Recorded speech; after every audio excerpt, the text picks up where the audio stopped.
Chapter 993. The Empress was used to having a gentle personality. She rarely spoke so harshly. Qin Yining looked at the Empress's behavior from the side and felt it was strange. Why did it seem like the Empress wanted Pang Xiao to help her up the mountain? Qin Yining smiled and said, "Nyang Nyang, you are of noble birth. This mountain path is dangerous. Since the guards can't touch you, the palace servants can't do anything. You have already begged Huichuan County for the rain to stop and the weather to clear in the temple. As long as you are sincere, the gods won't care where you are. This mountain path is dangerous. Chenfu feels that it's best if you don't take the risk." The Empress suddenly looked at Qin Yining. She felt that her sweat-drenched face was flushed red. Her complexion improved and she looked as lively as a 16 or 17-year-old girl. The Empress was nearing the age of 40, and she was old. Originally, when she saw Pang Xiao taking Qin Yining with him, and she could only watch helplessly, she was already a bit jealous. Seeing her like this, her heart became even more stifled. Wang Fei's words are reasonable, but Ben Gong has already come this far. People say that Wan Fo Temple is very effective. If Ben Gong gives up halfway, will Ben Gong punish me? Who could say for sure about such things? If this consort retreats for a moment and the rain comes again, who can take responsibility for that? Hearing the Empress's words, Qin Yining knew that she had made up her mind. If he tried to persuade her, it would turn from conflict to hatred. Thinking of this, Qin Yining didn't say more and left the decision to Pang Xiao. Pang Xiao's brows were furrowed and he said disapprovingly, "Nyang Nyang's sincerity in praying to Buddha is admirable, but taking too much risk may not be a good thing." The Empress had been repeatedly persuaded and had accumulated anger.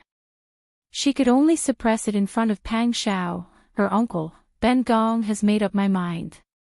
All right. Pang Xiao sighed, since it's like this, Nyang Nyang should come with this subject. When the Empress saw Pang Xiao nod, her expression relaxed a little and her mood calmed down a little. Pang Xiao held Qin Yining's hand and walked up the steps that could not be considered steps. She stepped onto a rock and turned around to hold Qin Yining's hand. She smiled gently and said, "Sister Yi, can you climb up? Come up." Qin Yining was tall and slender, and she had lived in the mountains for many years. Whether it was her physical strength or experience, she was far superior to ordinary women. Although she was tired now, it was not to the extent that she could not even walk. She grabbed Pang Xiao's hand to borrow strength and nimbly jumped up the stone steps. Due to the limited space on the stone steps, she let go of his hand and climbed up the next step made of logs. She leaned over and held onto it with her hand to climb up another big stone. Jingzhe and the other three followed closely behind Qin Yining, walking in front, behind, left, and right of her. She climbed up so deftly that the Empress, who was standing below, looked up and felt a bit of confidence. She also lifted her leg and stepped up. However, just as she stepped up, her other foot touched the ground. She felt pain in her foot and her leg was sore. She had no strength left and almost fell backwards. Nyang Nyang. The bodyguards following closely behind wanted to help her up, but because of what the Empress had said, they did not dare to touch her body. Pang Xiao quickly grabbed the Empress' sleeve and lifted her up. The Empress was still in shock. Her face was pale as she patted her chest. She turned and thanked the stalwart man who was much taller than her. "Many thanks." Since Pang Xiao had agreed to help, he naturally would not show the Empress a sour face. He smiled and said, "Nyang Nyang is too polite." His appearance was very beautiful, with sword-like eyebrows and phoenix eyes. When he smiled, there was some softness in the curve of his eyebrows. This softness appeared on a famous general who had fought on the battlefield. It was especially precious. The two stood on the same stone step. The distance was so close that the Empress could even smell the faint fragrance of sesame and jasmine on Pang Zhao's robes. She knew that it was the fragrance of the rouge cream and hair oil that Qin Yining often used. It must have been on Pang Zhao when he hugged Qin Yining. The Empress' cheeks heated up and her heartbeat inexplicably sped up. She turned her face and walked up the next step. Pang Zhao could only walk at the back to protect the Empress and Qin Yining. Sun Mama anxiously walked in circles on the gentle slope. She was old and weak and could not climb to the top of the mountain. The guards tightly protected the Empress and could not help her. She could only bow to Pang Zhao. "Wang Yi, I beg Wang Yi to protect Nyang Nyang." "Nubi thanks you." Pang Zhao turned his head and said condescendingly, "Sun Mama does not need to worry. This king's guards are walking at the back. They will take you up the mountain later." "Many thanks Wang Yi, many thanks Wang Yi." Sun Mama was overjoyed. She knelt down and bowed to Pang Zhao. Pang Zhao nodded slightly and followed the Empress' footsteps. He was worried that Qin Yining would take the lead. He wanted to stay close to her, but he couldn't leave the Empress behind. Therefore, he walked very close to the Empress. The Empress could even feel the heat coming from the strong and tall man beside her. "Sister Yi, be careful. The soil above is a bit loose. Don't step there." "Yes, step on the soil next to it." Pang Zhao was worried that Qin Yining wouldn't be able to step steadily, so he easily jumped in front of Qin Yining. He bent down on the stable rock and hugged Qin Yining with both hands. He directly carried her up. Qin Yining hugged Pang Zhao's neck and was gently put down. The Empress was looking at them from behind. Her gaze was a bit strange. She couldn't help but feel her cheeks heat up. "I'm fine." She was a bit out of breath. She wiped her sweat and continued to climb. At this time, the Empress had already climbed to where Qin Yining was standing. She looked up at Pang Zhao and reached out her hand. Pang Zhao reached out and pulled her up with his arm strength. However, he respected etiquette and didn't touch the Empress anywhere else. He couldn't directly carry her up like he did with Qin Yining because he was worried that she would bump into something. The Empress's leg scraped against the rock. It was burning with pain. The Empress was a bit disappointed. She sighed softly. The group of people continued to move forward with difficulty. At this time, Bing Tang and Ji Yun were following Huzi and Tang Xiu to start walking the last section of the steep path. Sun Momo saw Huzi and Tang Xiu and asked for their help. Huzi smiled and said, "Don't be anxious, Sun Momo. Wang Yi arranged for the bodyguards to escort the elders. They will arrive here soon. The two of us have to protect the two older sisters by Wang Fei's side. It's not convenient to bring you along. You can rest here for a while. When the other bodyguards arrive, they will bring Sun Momo up the mountain." Sun Momo had no choice but to nod and continue to wait. At this time, Jingzhi had already reached the top of the mountain. He climbed down again to welcome Qin Yining. "Wang Fei, we are very close to Wanfo Temple. Just go around this section of the road and cross the wooden bridge in front." Qin Yining nodded. He hung his sore legs and put his hands on his waist to catch his breath. "My body is not as good as before. I didn't expect to be so tired before even climbing a mountain. In the past, I ran around the mountain all day, picking herbs and hunting. I often encountered wild beasts. If my body was so weak in the past, I would have been eaten by wolves." Qin Yining wiped his sweat and asked Jingzhi with a smile, later, "Why don't I wake up early to practice martial arts with you? You can also teach me a thing or two." Jingzhi smiled and said, "Wang Fei wants to learn martial arts. Isn't there the best master?" Turning around to follow Jingzhi's gaze, they saw Pang Zhao expressionlessly pulling the red-faced Empress up a flight of stairs made of round wood. Pang Xiao had already heard Qin Yining's words. He let go of the Empress's hand and gently said to Qin Yining, "If you want to learn, I can teach you at any time." Qin Yining nodded and said, "That's good." The Empress panted and clenched her fists, as if she was holding on to the residual warmth of Pang Xiao's hand when he pulled her. Looking up at Pang Xiao, who was gently talking to Qin Yining, the Empress couldn't help but think about how Li Qitian usually treated her. How long had it been since she saw Li Qitian gently chatting with her? Even serving him in bed on the 1st and 15th of the lunar month was routine. They didn't even chat. She couldn't find common topics to talk about with Li Qitian now. This was their current life. Li Qitian was focused on the affairs of the court. If he had any other thoughts, he would be with those young and beautiful concubines. She was the noble empress, but she was just chafing chaff. Unlike Pang Xiao and Qin Yining. Their love was not an illusion, but a true love from the bottom of their hearts. The Empress felt envious when she looked at them. A sour feeling filled her heart and gradually turned into more obvious jealousy. Nyang nyang. A sudden voice pulled the Empress back to reality. She looked up blankly and found that Pang Xiao had already jumped up a step and was looking down at her. The person she was jealous of had already climbed up a step. The Empress bit her lower lip and reached out her hand to Pang Xiao. The group of people spent a tremendous amount of effort and finally arrived at the top of the mountain. Below their feet was a bridge made of round logs. Not far away on their right was a large stretch of dense forest and mountain range. On their left was a large lake after walking for half an hour. From afar, they could still hear the splashing sound of the waterfall. "So there's a waterfall here," Qin Yining said in surprise. "Yes, I think the water source on the mountain comes from here," Jing Zhi said with a smile.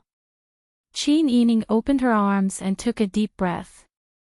She looked happily at the green mountains under the blue sky and the clear lake that looked like a piece of jade. Amidst the fragrance of flowers and trees in the air, one could already smell the faint fragrance of sandalwood.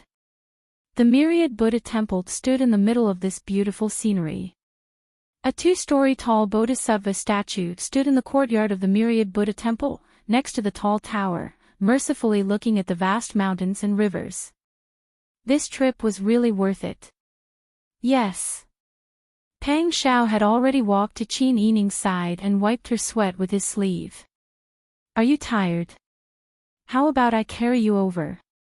The round wooden bridge in front is not easy to walk on." The round wooden bridge was made of 3 thick logs tied together with a thick hemp rope. It was casually placed in the middle of a crack. Although it was only a few steps away, there were no handrails on either side. If she accidentally fell into the crack, she would fall directly into the flowing water at the bottom of the mountain. Qin Yining didn't try to be brave. She smiled and said, "Okay, my legs have been sore for a long time." Pang Xiao chuckled. He didn't carry her on his back. Instead, he carried her horizontally and said, "Look at how thin you are." He walked towards the round wooden bridge step by step and whispered in Qin Yining's ear, "Huzi and Tang Xiu are going to be happy later."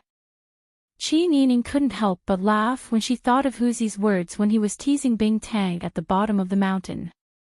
She patted Pang Xiao's shoulder and said, "Why are you so bad?" Pang Xiao laughed loudly. Chapter 994. The Empress pressed her lips together. She was shocked that her heart would throb because of Pang Xiao's hearty laughter. She was already old, but Pang Xiao was just 28 years old. It was the best age for men. Thinking back, when Pang Xiao and Jin Shang became sworn brothers, he was only 14. Every time the tall and thin youth saw her, he would smile and call her Daisao. She was his sister-in-law, Jin Shang's wife, and the birth mother of the only imperial son. How could she be moved by a man who was so many years younger than her? But her heart that had been hardened after being in the palace for so many years did not listen to her wishes. Seeing Pang Xiao carry Qin Yining and steadily cross the bridge, the Empress could not suppress her envy and jealousy. That feeling was too torturous for her, and she despised herself. Pang Xiao sent Qin Yining across the bridge. Jingzhe and the others also crossed the bridge to protect Qin Yining. Pang Xiao turned back and stood in front of the Empress. He said with a smile, "Nyang Nyang, do you need to rest for a while more?" The Empress dazedly came back to her senses. She used all her willpower to not show any abnormalities. She tried to climb up, but she was so tired she could not stand. Her feet hurt, her legs hurt. She swayed and almost fell. Pang Xiao hurriedly reached out to support her. The Empress grabbed onto Pang Xiao's strong arm to steady herself. But the heat from her hand seemed to be able to burn people. Her heart beat quickly and she hurriedly pulled back her hand. "Nyang Nyang, are you all right?" "Ben Gong is fine." The Empress' voice was slightly hoarse. Pang Xiao saw that the Empress's hairpin was late and she looked very distressed. He thought that she was extremely tired, so he said, "Nyang Nyang, hold on a little longer. After crossing this bridge, it will be flat ground. We will reach Wanfo Temple very soon." "All right." Other than nodding, the Empress did not know what else to do. Bringing the Empress across the bridge, Pang Xiao naturally could not carry her across. He walked backwards in front and stretched out an arm as a handrail. The Empress then supported Pang Xiao's arm and moved forward step by step. The guards who came with the Empress followed closely behind to protect them. Soon, they reached the other side of the bridge. Pang Xiao strode back to Qin Yining's side, leaving the Empress behind. He was no longer needed for the rest of the journey. The Empress' expression was solemn, not allowing anyone to see her disappointment. If there were no accidents, this would be his last chance to be so close to Pang Xiao. Looking at Pang Xiao and Qin Yining walking towards Wanfo Temple hand in hand, their backs looked so compatible. The two of them talked and laughed, and the atmosphere was so good.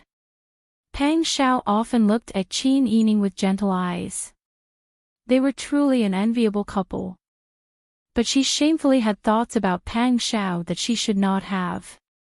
She was the Empress, she should be the mother of the world, dignified and self-controlled.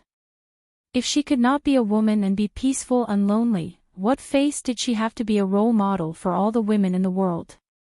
What face did she have to restrain others? Now it seemed that her feelings were even more shameful than the relationship between Qin Yining and Lu Heng. The Empress was tormented by self-blame and shame. But that throbbing was not fake. She was not in the mood to appreciate the beautiful scenery along the way. When she followed Pang Xiao and Qin Yining to knock on the door of Wanfo Temple and was led in by the reception monk, the Empress raised her head to look at the two-story Bodhisattva statue. The guilt in her heart could not be hidden under the Bodhisattva's compassionate gaze. She piously put her hands together and bowed. The Empress had come to worship Buddha and pray for the people of Dezhou. How could such a thing be concealed? Pang Xiao immediately went to the reception monk's ear and whispered the identity of their group. The reception monk raised his head in surprise and recited, "Amitabha, so it is honored guests. Please forgive this poor monk for not knowing." Pang Xiao smiled and said, "Young master, no need to be so courteous. It is us who have disturbed your temple. It is because the rain has not stopped and this humble one is very worried, so we have come to your temple to worship Buddha. Honored guests care for the world, it is the fortune of the people. But today the abbot has an old friend who has come to visit. The two have been discussing Buddhism and have not returned yet. It is impolite that the abbot could not personally come to greet us." "Not at all." The Empress came forward with a smile and put her hands together. "Since we have come to worship Buddha, there is no distinction between high and low. Young master, please lead the way for us." "Amitabha, the Empress is benevolent. This poor monk will take the honored guests to the meditation room for the time being. They then followed the reception monk to the side courtyard to settle down. Pang Shao also informed the reception monk that more people would be coming in later. The reception monk then led the young novice monk to tidy up the entire meditation room in the side courtyard. He also ordered the kitchen to prepare vegetarian food. The Empress had just settled down and went to the main hall. She knelt in front of the Buddha with her hands together. Everyone thought that she was praying for the people, but only she knew that today she had feelings that she should not have. She despised herself and spurned herself in the bottom of her heart. She wanted to seek forgiveness in front of the Buddha. Even if she could not, she wanted to find peace in her heart.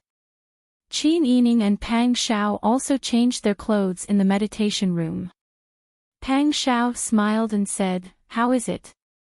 Are you tired?" "I am a little tired." Rubbing his sore legs and feet, Qin Yining said helplessly, "The mountain road is rugged and difficult. It is beyond imagination. I am really worried when I have to go down the mountain." "What are you afraid of?" "I will carry you." Pang Shao smiled and said, "I had wanted to take you to walk around and then go to the backyard to see the old trees. Now it seems that you should rest well. Since the Empress is here, we are not in a hurry to go back. It is good to stay here for a few more days." "Yes. I had not thought that the Empress would travel so far to come here to pray. She is very sincere. Admirable." Qin Yining knew that the Empress sincerely hoped that the people of Dezhou could live in peace and contentment. The Empress was also pure and was not an evil person. Even though their positions were different and they would stand on opposite sides sooner or later, Qin Yining admired the Empress very much right now. Pang Shao smiled and did not continue this topic. He started to talk about other things with Qin Yining. When it was dark, Pang Shao's entourage finally arrived at the Wan Fo temple one after another. The reception monk didn't dare to be negligent. He ordered the young novice monk to lead them to their accommodations, and arranged a vegetarian meal for them. Qin Yining did not see Mu Jinghu in the crowd but did not ask. When they returned to the meditation room, he asked Pang Shao in a low voice. Pang Shao said, "I was worried that something was wrong, so I asked Mu Jinghu to observe in secret. Don't worry. After confirming that nothing was wrong, I let him come back." "That's good. As a friend, Mu Gongzi has been loyal enough for us. Every time I trouble him, I feel uneasy." Pang Shao smiled and said, "Don't worry. My friendship with Mu Jinghu does not need to be so calculative. He is sincere to me. My sincerity in return is the best repayment. There is no need to be so calculative between friends." The friendship between men was naturally different from that between women.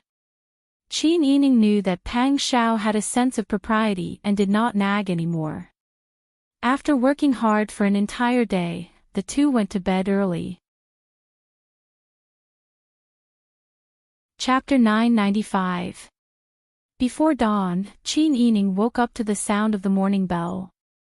Other than the familiar scent of Pang Shao, there was the ubiquitous sandalwood scent of Wan Fo Temple. After getting up, Qin Yining first went to the meditation room where the Empress resided to pay her respects. Wang Fei, the Empress met an old friend of the abbot. That is a high monk. Last night, they discussed Buddhism and didn't return until the third watch. This morning, she went with that high monk to pay respects to Buddha. The Empress knows that Wang Fei is a person of etiquette and will definitely come to pay respects. The Empress has ordered that there will be no mortal etiquette for the next few days. Wang Fei, please do as you wish. Hearing this, Qin Yining couldn't help but sigh. Nyang Nyang is truly devoted to the people. Compared to Nyang Nyang, Chenfu is ashamed. Sun Mama smiled and said, "Wang Fei, why do you say this? Wang Fei is also a person who has accumulated virtue and is very sincere in paying respects to Buddha. The matter of you accompanying Nyang Nyang to pay respects to Buddha, Nyang Nyang often mentions it. She often praises you for being calm and sincere. Qin Yining knew that the Empress might not praise her, but it was more likely that she was suspicious. However, she still chatted with Sun Mama for a while before returning to the meditation room. At this time, the young novice monk had brought in the vegetarian food. Pang Xiao was waiting in the room and practicing a round of boxing out of boredom. Seeing Qin Yining push open the door and come in, she neatly stopped and smiled. I was waiting for you. Let's walk around Wanfo Temple today. Qin Yining smiled and nodded. He sat across from Pang Xiao and ate a simple vegetarian meal. Not long after the meal was over, Qin Yining said, Her Majesty the Empress is really attentive to the people. Granny's son said that Her Majesty the Empress worshipped Buddha until the third watch of the night last night and left early this morning. This Wanfo temple seems to have a high monk. Supposedly, he is a good friend of the abbot. Maybe it is because the high monk's teachings are very good that the Empress's mind is completely not on the beautiful scenery. Pang Xiao smiled and said, Yesterday I heard from the reception master that the abbot of the Wanfo temple is an eminent monk. Presumably, birds of a feather flock together. The friend of the eminent monk must also be proficient in Buddhism. Sitting on the Kong bed and sighing, Pang Xiao smiled and said, It is a pity that I am a boor.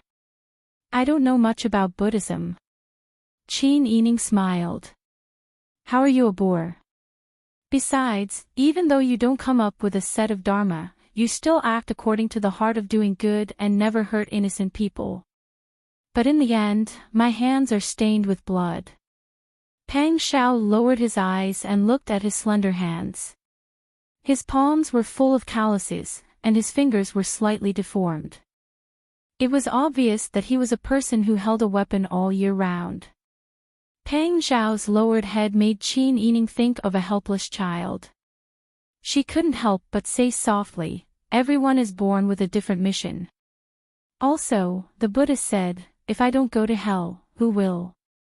Since you have the ability, you have to bear the responsibility. This cannot be blamed on you. Everything is the will of the heavens and fate. Pang Xiao heard Qin Yining's gentle and soft voice and couldn't help but laugh. I didn't think that Sister Yi also believes in the will of the heavens and fate.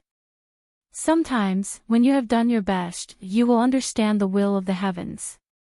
There is nothing to not believe in. Pang Xiao stood and stretched her arms. She said with a smile, The Empress does not need your company. How about we walk around Wanfo Temple today and make a wish at the ancient tree? Of course. Qin Yining nodded cheerfully. The two did not disturb others and did not ask for company. There were many meditation rooms in Wanfo Temple. After going up the mountain yesterday, everyone had scattered to rest.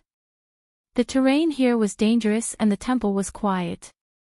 Pang Xiao and Qin Yining both wanted everyone to be free. She was not someone who needed to be served. The two went out. Because this was a Buddhist temple, they did not hold hands. They walked side by side in the spacious courtyard paved with square bricks. The strong grass stubbornly stretched out from the cracks of the stone bricks, bypassed the tall bodhisattva statue, and met a few young novice monks. The two of them stopped, put their palms together, saluted each other, and then walked in different directions. Walking along the walls of the courtyard, it didn't take long for them to see 3 majestic halls.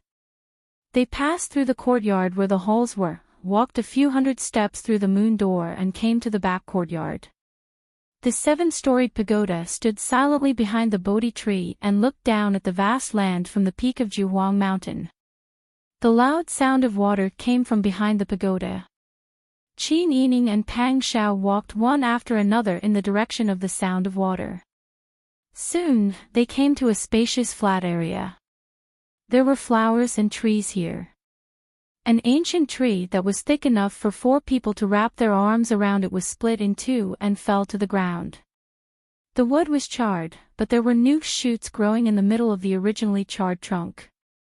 Qin Yining walked forward happily and looked at the new green on the charred trunk. She breathed in the fresh grass fragrance mixed with the smell of sandalwood. Listening to the sound of the waterfall behind her, she felt as if her anxious heart had calmed down in an instant. Under such conditions, the old tree could still produce new shoots. It was full of vitality and made her feel that nothing in the world was impossible. Pang Xiao stood beside Qin Yining. They put their hands together and closed their eyes to pray sincerely. Neither of them said their thoughts. After making the wish, Qin Yining looked up at Pang Xiao and found that Pang Xiao was also looking down at her. She felt that perhaps the contents of their wishes were the same. The 2 of them turned around and walked slowly to the edge of the cliff. At the bottom of the cliff, there was a rapid flow of water 50 to 60 feet high. The waterfall splashed a large amount of water and white fog rose from the water like clouds. A drawbridge extended from the bottom of the cliff to the opposite shore. However, standing here, one couldn't see the other side of the drawbridge, nor could they see the scene on the other side. Everything seemed to be hidden in the fog. The drawbridge seemed to extend from the cliff and lead to the other side of the sky. Qin Yining smiled and said, "It's no wonder that this place can still become a famous scenic spot for so many people despite its dangerous terrain. The scenery here is really good. The sky is high, the clouds are boundless, and the water is clear. Standing here, it's like standing in the clouds." "Yes." Pang Xiao took a deep breath and slowly exhaled. "It seems like nothing is going to pass." Qin Yining nodded in agreement. At this moment, she was standing high up and looking down at the misty mountains below her. Her mind seemed to be more open. "Sister Yi, look." Pang Xiao pointed to the east. The bright morning glow gradually filled the sky. A red sun slowly climbed up the mountain and drove away the stars. The sunlight shone through the gaps in the clouds and sprinkled on the mountains and rivers. The light from the water and the sky combined to form a dazzling golden red color. Those who didn't stand here and watch the sunrise wouldn't be able to understand Qin Yining's feelings at this moment. She and Pang Xiao stood side by side silently. The 2 of them didn't speak and enjoyed this moment of peace. After a long time, Qin Yining heard footsteps behind her. Only then did she turn around. Bing Tang and Ji Yun walked in front holding hands. Huzi and Tang Xiu followed behind. Perhaps they didn't expect Pang Xiao and Qin Yining to be here so early. The 4 of them were slightly stunned. Bing Tang and Ji Yun's faces were slightly red. It wasn't known if it was due to shyness or because of the morning glow. Pang Xiao and Qin Yining exchanged a look and tacitly didn't speak. Bing Tang smiled and said, "No wonder Wang Fei wasn't in the room. This servant went to look for nothing. So you found such a good place to watch the sunrise." "Yes, it's a pity you came a bit late. The scenery here is very good. Tomorrow, you can come earlier." Ji Yun and Bing Tang smiled and nodded in agreement. Huzi walked to the side of the suspension bridge. Just as she took a curious step, she was pulled back by Bing Tang. "What are you doing? The other side is covered in clouds. We don't know how far it is or what's on the other side. Are you planning on going to the other side?" Based on the speed of the current under their feet, the water here shouldn't be narrow. The fog on the mountain was too thick. They could only see the water but couldn't see what was on the other side. Huzi chuckled. Okay. If you don't ask me to go, I won't go. I'm just curious." Bing Tang snorted. "If you're curious, you can ask the monks of Wan Fo Temple first. What if the suspension bridge isn't strong?"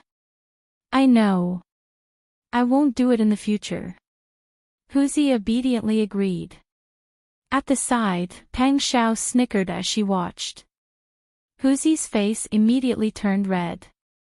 She coughed and looked away.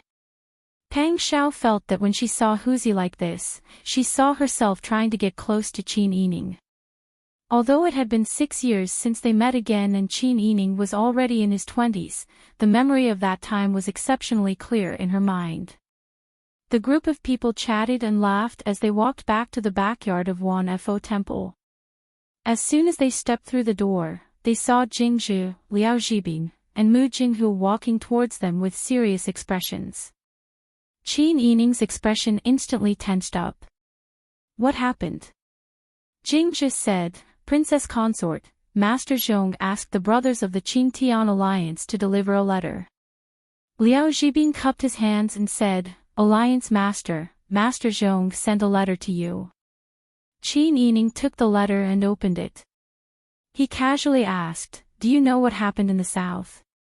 Master Zhong had carried out the reclamation of terraced fields in the vicinity of Huichuan County and all of Qin Yining's lands in the south. Qin Yining had originally bought a part of the terraced fields before Dian was conquered. There were already some experienced farmers who could teach others. Master Zhong had gone to the south and everything was going smoothly. Qin Yining didn't know why a letter would make these three people's expressions so serious. Liao Zhibing said, Princess Consort, everything else is fine. But the brothers from the south said that the rain in the south has not stopped. The river banks are already in high water. In addition, Boss Chiu seems to have contracted some kind of illness. I heard that the illness is not weak. Qin Yining's brows furrowed as he listened. He glanced at Mu Jinghu, who was pursing his lips, and carefully read the contents of the letter. The letter explained in detail the reclamation of the terraced fields by Qin Yining, as well as the operation of the other businesses. It also talked about the rain and the water in the south. Finally, it talked about Qiu Feishan's illness. When Qin Yining and Pang Xiao left, Qiu Feishan had just given birth. After that, she had to work hard on business matters and fight with Qiu Yuanqing. In addition, the south was already humid. This year, the weather was not good. Qiu Feishan was overworked and weak after giving birth. She caught a cold. Later, before she recovered from the cold, she was bitten by mosquitoes and contracted malaria. Qin Yining was shocked when he read it. He didn't care that the contents of the letter involved business secrets and stuffed it to Mu Jinghu. Mu Jinghu's face turned green. Looking at the last paragraph of the letter, his hands began to tremble.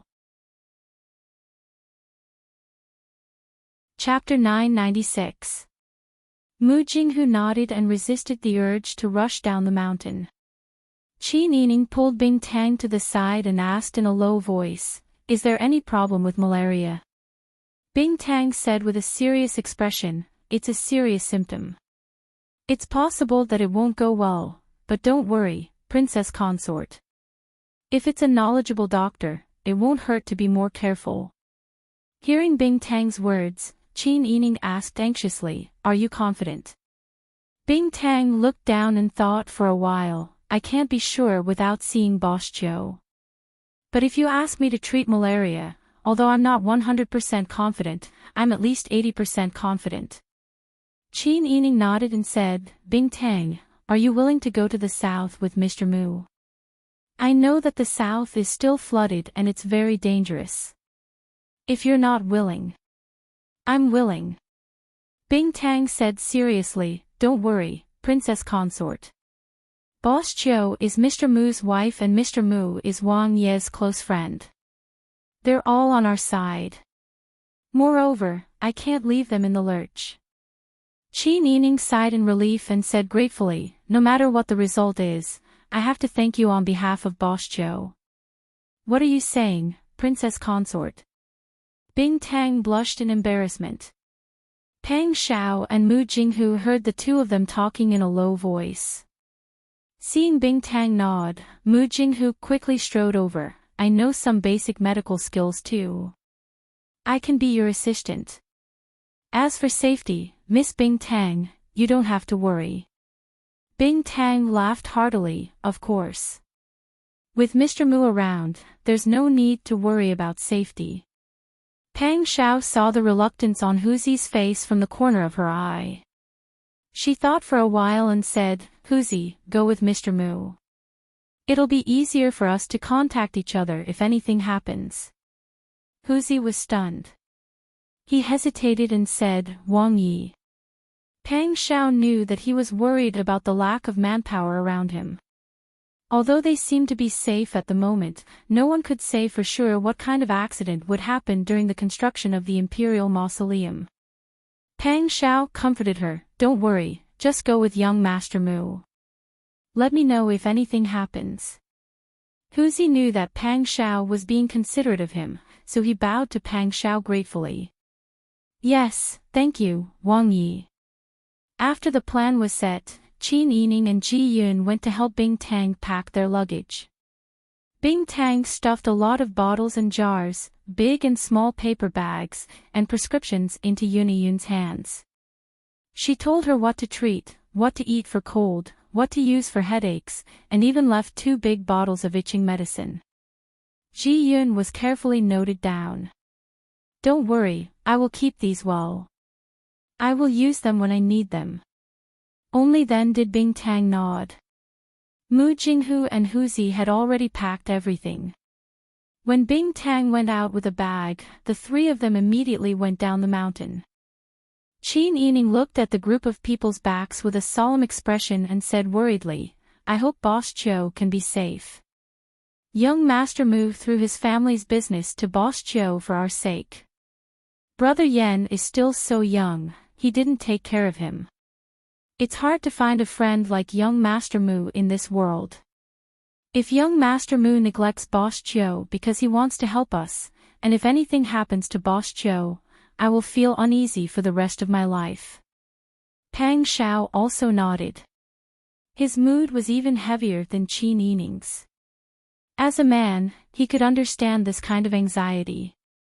Just like when Qin Yining went missing and his life was unknown, his sky was about to fall.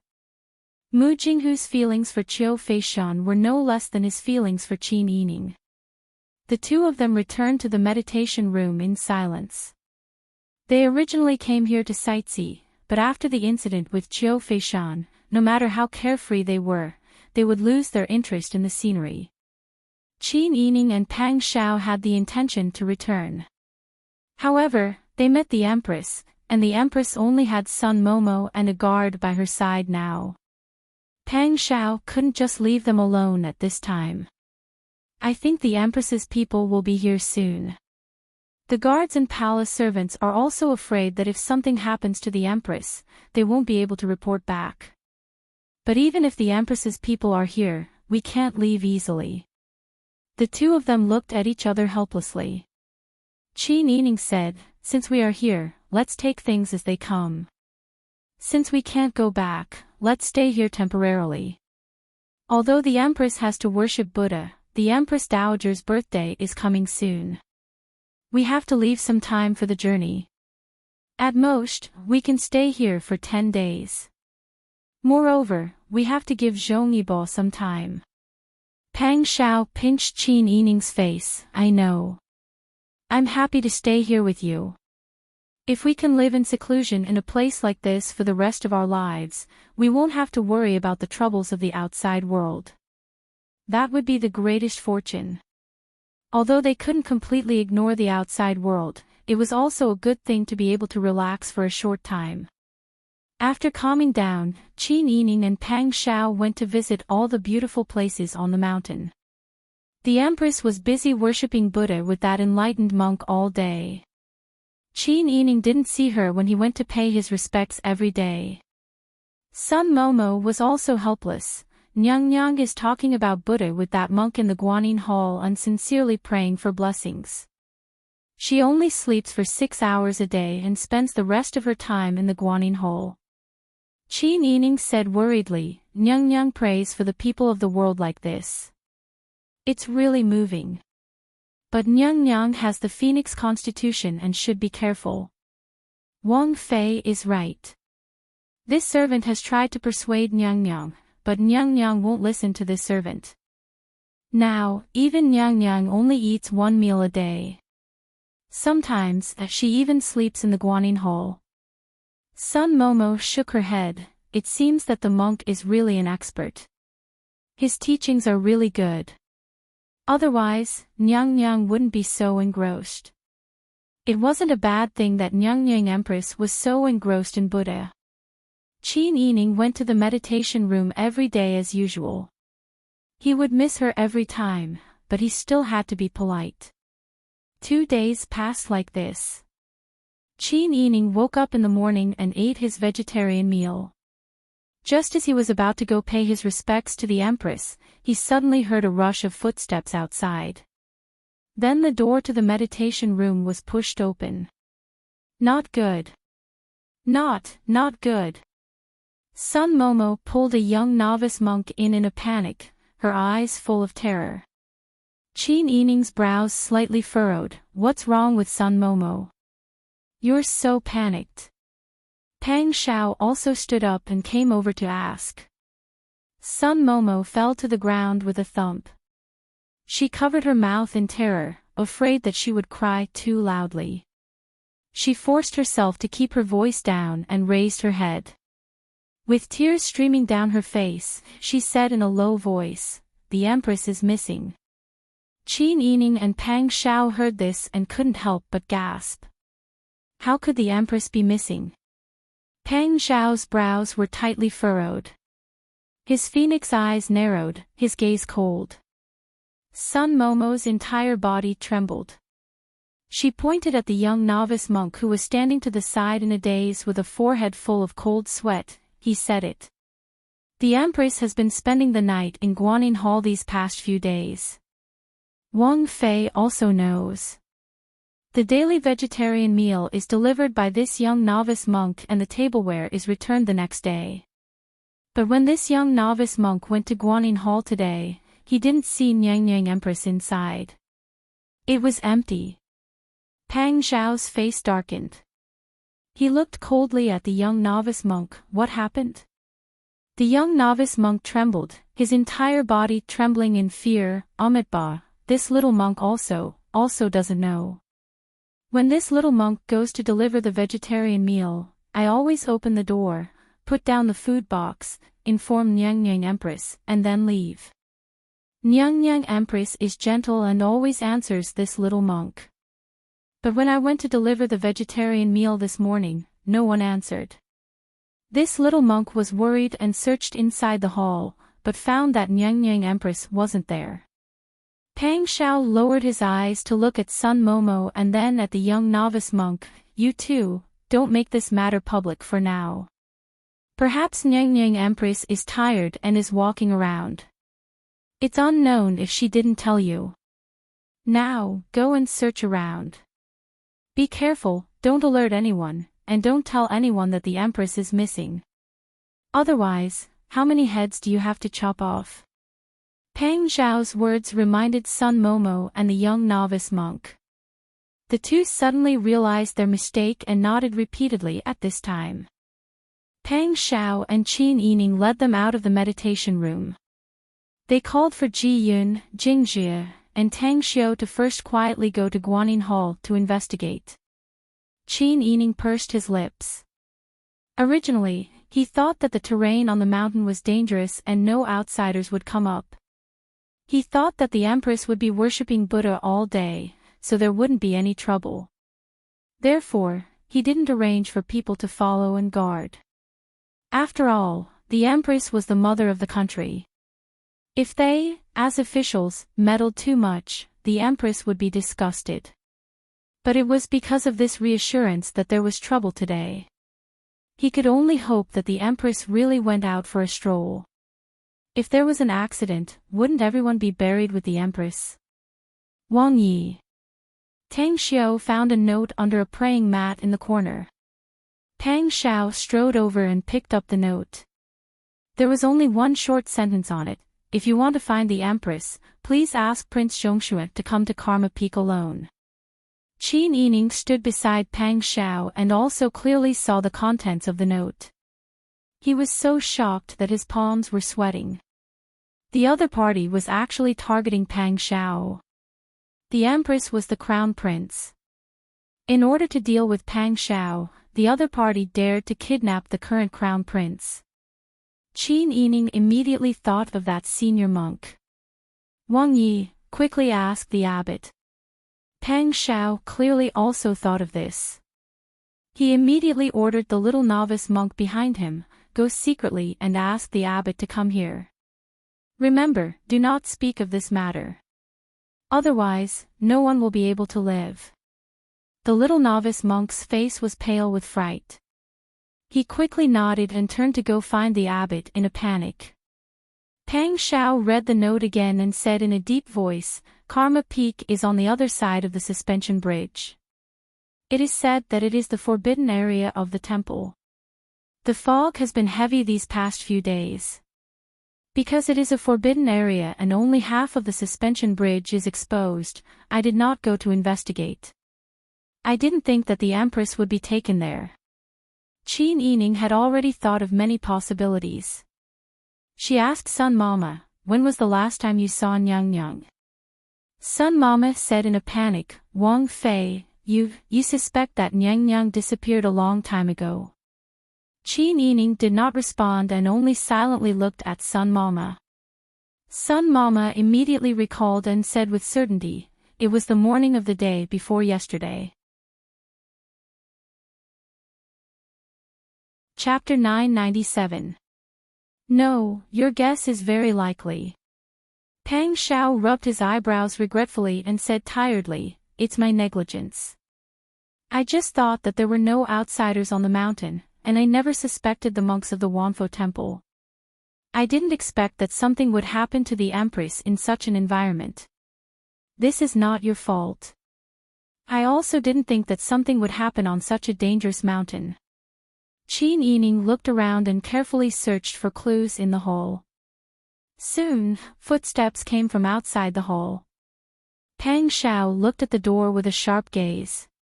He saw a novice monk lead and an old monk with a long beard and a kind face over 60 years of age. Pang Xiao had been on the battlefield for many years, so when he was serious, he had an awe-inspiring aura. Ordinary people would feel a sense of urgency and fear under his gaze.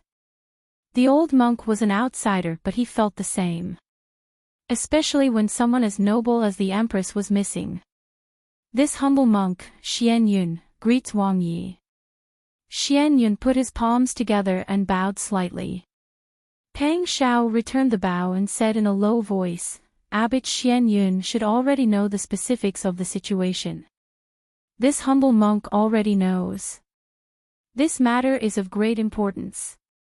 Her Majesty the Empress worships Buddha, but something happened to her in your temple. If this spreads, your Majesty will be furious and everyone in your temple will lose their lives. Therefore, this king's intention is to not publicize it and search for her in private first. Cold sweat appeared on Xian Yun's forehead, but he still calmed down and chanted, Amitabha, this humble monk thanks Wang Yi for his magnanimity. If Pang Xiao wanted to clear his name, he could have captured all the monks of Thousand Buddha Temple right now, put a crime on them and wait for the emperor to deal with them. This way, he wouldn't have to bear the consequences at all. If he wanted to completely clear his name, he could put other crimes on them. But Pang Xiao didn't do that and found him alone. Xian Yun was grateful and his attitude became more respectful. Pang Xiao saw that Xian Yun understood and said, I heard that Abbot Yun's best friend is a high monk. Her Majesty the Empress has learned a lot from that high monk these days. Where is that high monk now? Xian Yun said calmly, Wang Yi, the one who preached with Her Majesty is actually a nun, her Buddhist name is Tongyuan.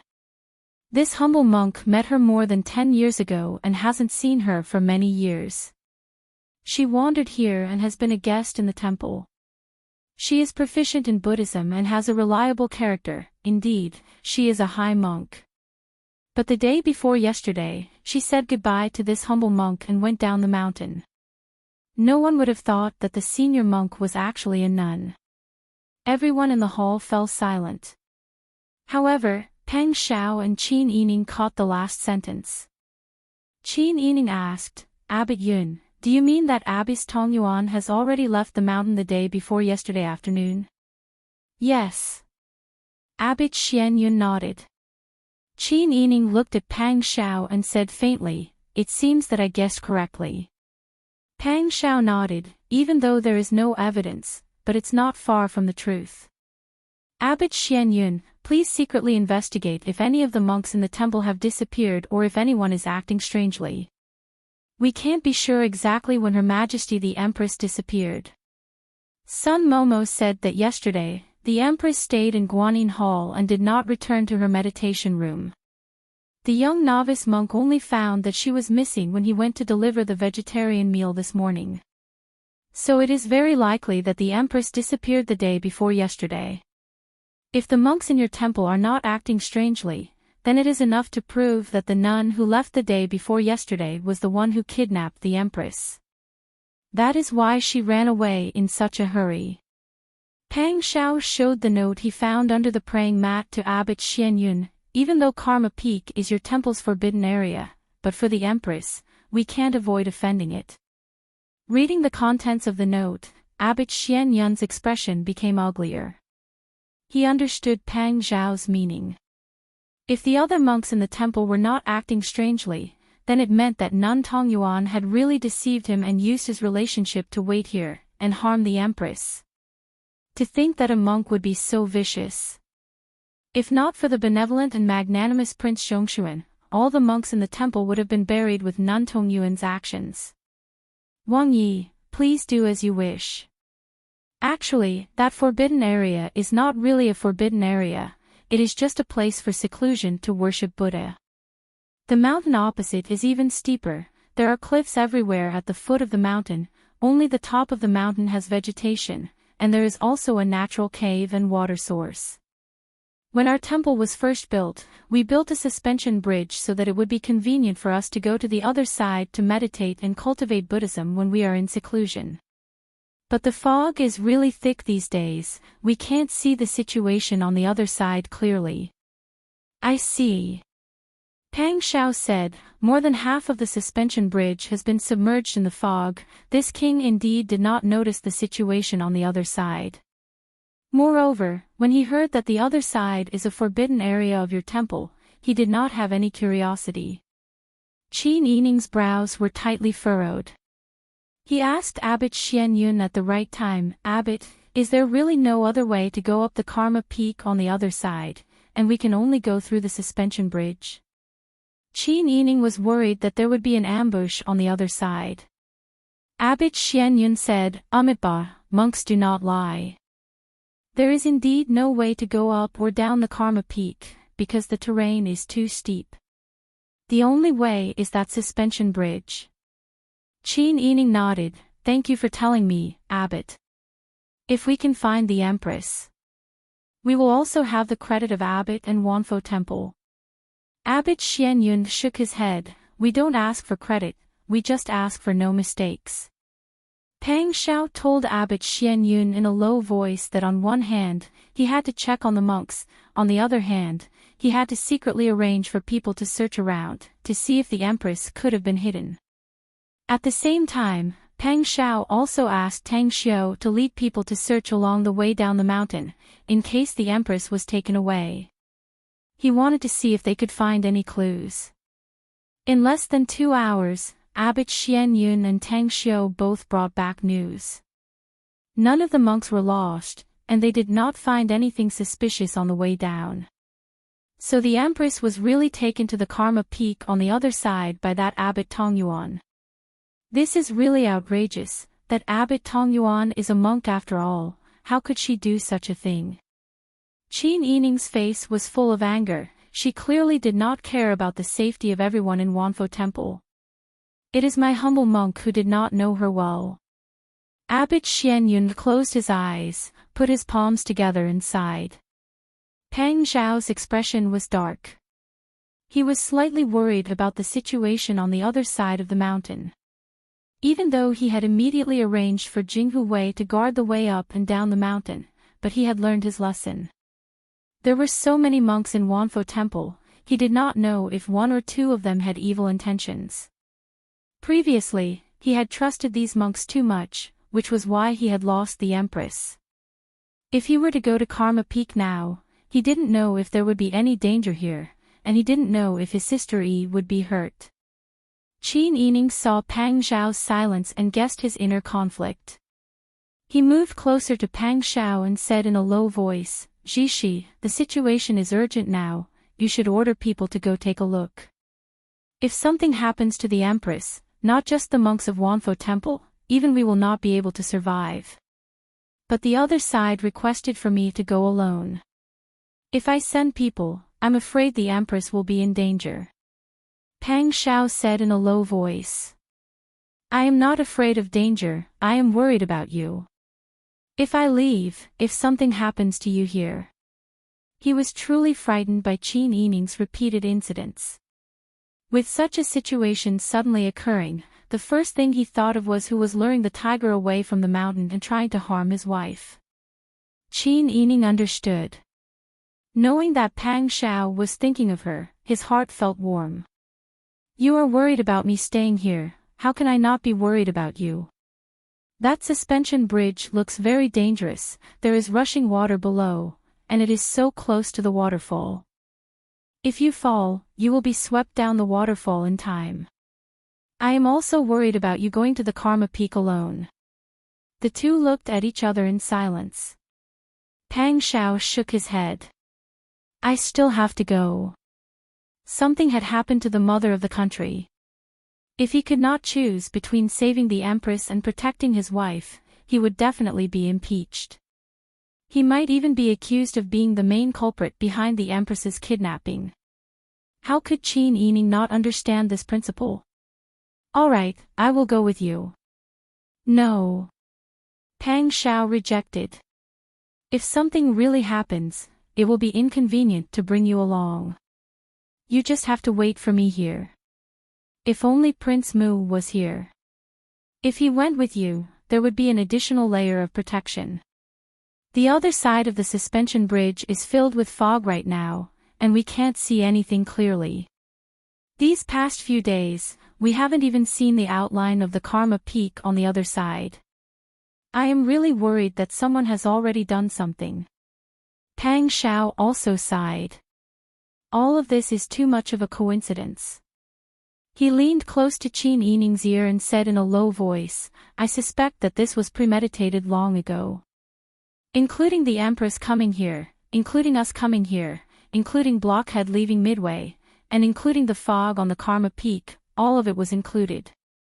You feel the same. Qin Yining said, we thought of the same thing. Who else in the world has this kind of ability? Apart from Tian Jizi, Qin Yining could not think of anyone else. But why did Tian Jizi do this? Her actions clearly showed that she supported Pang Xiao. She schemed to harm others, and could kill anyone, including Pang Xiao's wife and family. But she never had the intention to kill Pang Xiao. Why would someone who wholeheartedly wanted Pang Xiao, the Emperor Star of Ziwei, to return to his rightful position, deliberately kidnap the Empress to the Karma Peak, and force Pang Xiao to go alone to save her? Qin Yining could not figure it out no matter how much he thought about it. But since he guessed that the other party was Tian Jizi, Qin Yining could at least be sure that Pang Xiao's safety would not be threatened for the time being. As for other traps, she could only take it one step at a time. Thinking about it now, it was time for Pang Xiao to decide whether to go or not. Even after discussing it with Xiaoyu and Su Weiji, the conclusion would still be for Pang Xiao to go. Pang Xiao wiped his face, and said helplessly and irritably, there's no rush. Since we don't know exactly when she went to the Karma Peak, then there's no rush. Let's discuss it clearly with Sir Xia and Sir Su, and I'll make some arrangements. It won't be too late for me to go then. When Qin Yining heard this, he also felt that these words made sense. If something had happened to the Empress, she wouldn't have been taken to the Karma Peak on the other side of the suspension bridge. Wouldn't it have been better to just retreat down the mountain and let her be washed down the waterfall? Chapter 998. Pang Xiao went to find Xiaoyu and Su Weiji to discuss in a low voice. Just as Qin Yining and Pang Xiao had thought, even the experienced Xiaoyu and the intelligent Su Weiji could not think of a better way than to let Pang Xiao go. They could let other people go, but they were afraid that it would alarm the people who had kidnapped the Empress. If something happened to the Empress, wouldn't it give Li Qitian an excuse to do whatever he wanted? Everyone came to the drawbridge in the backyard. The sound of the water was rapid, and the fog had not dissipated. It seemed to be getting thicker.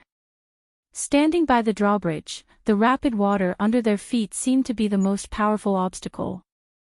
Seeing the water flow by and hearing the sound of the waterfall, it was hard not to imagine what would happen if they stepped on the drawbridge and lost their balance and fell. Moreover, from Qin Yining and Pang Xiao's angle, they could not see the situation on the other side. Half of the drawbridge was hidden in the fog. Facing the unknown, Qin Yining's heart was in his mouth. Abbot Xian Yun said, "The drawbridge is not very long. The water here is rapid because the two sides are narrow.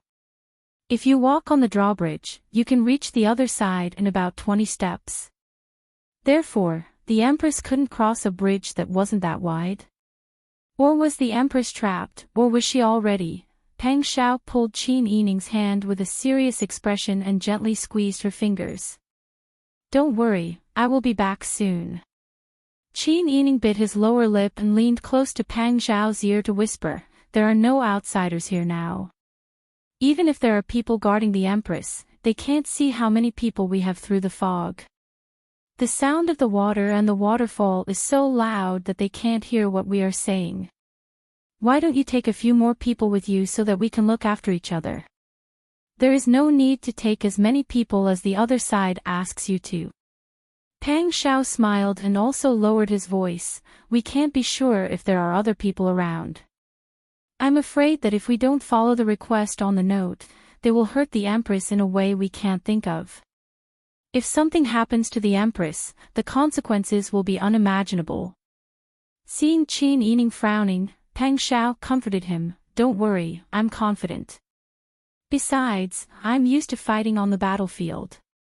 Now that there's no war to fight, I'm itching to fight. Now that there's a way to loosen my muscles and bones, I'll just treat it as having some fun."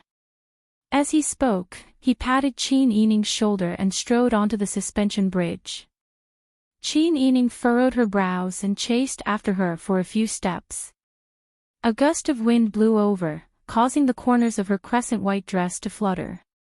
It clung to her body and outlined her exquisite curves.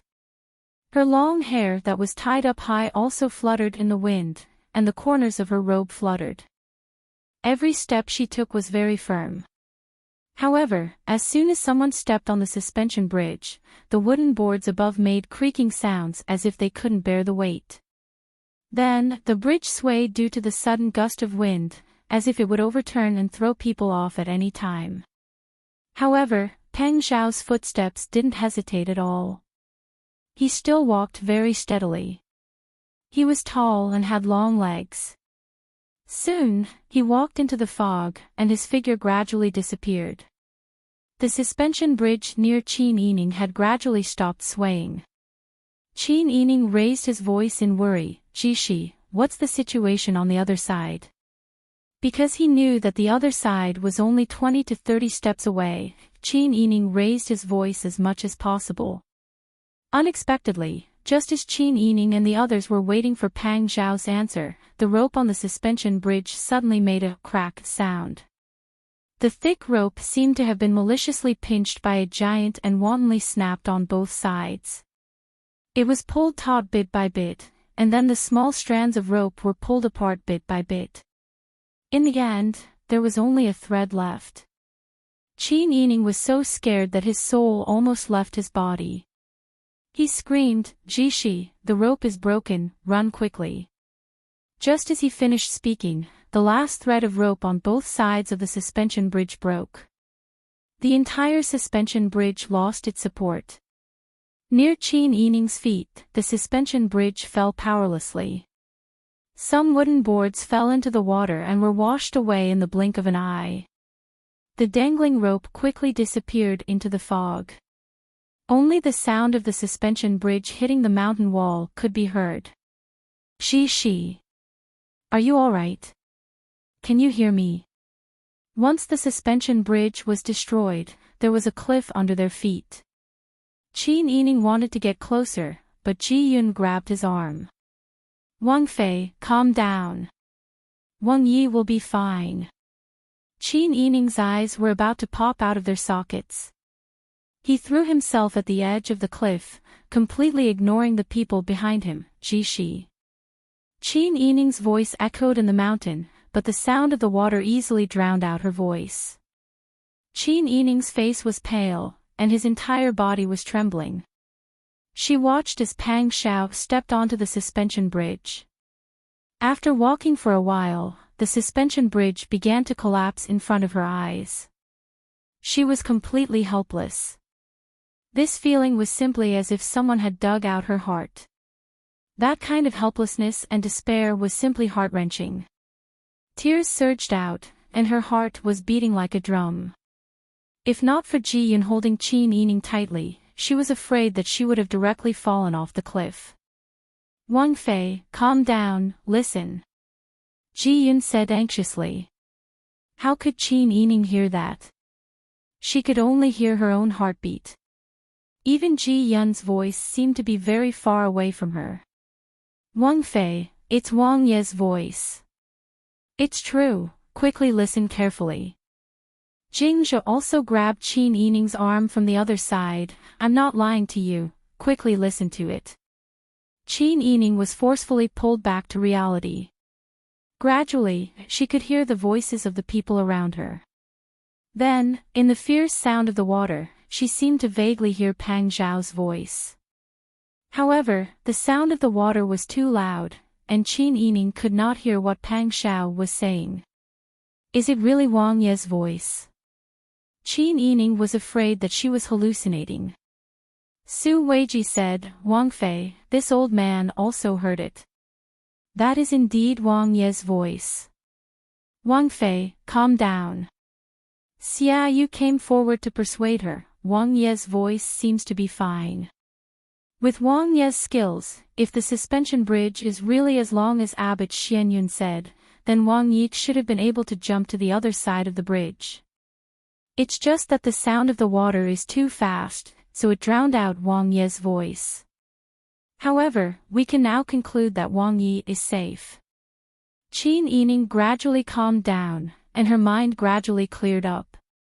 At this moment, she realized that she was already sweating profusely, and her face was covered in tears. If Ji Yun and Jingzhe had not held her back, she would have been in danger. She had really been scared senseless when she saw the suspension bridge break. I'm fine.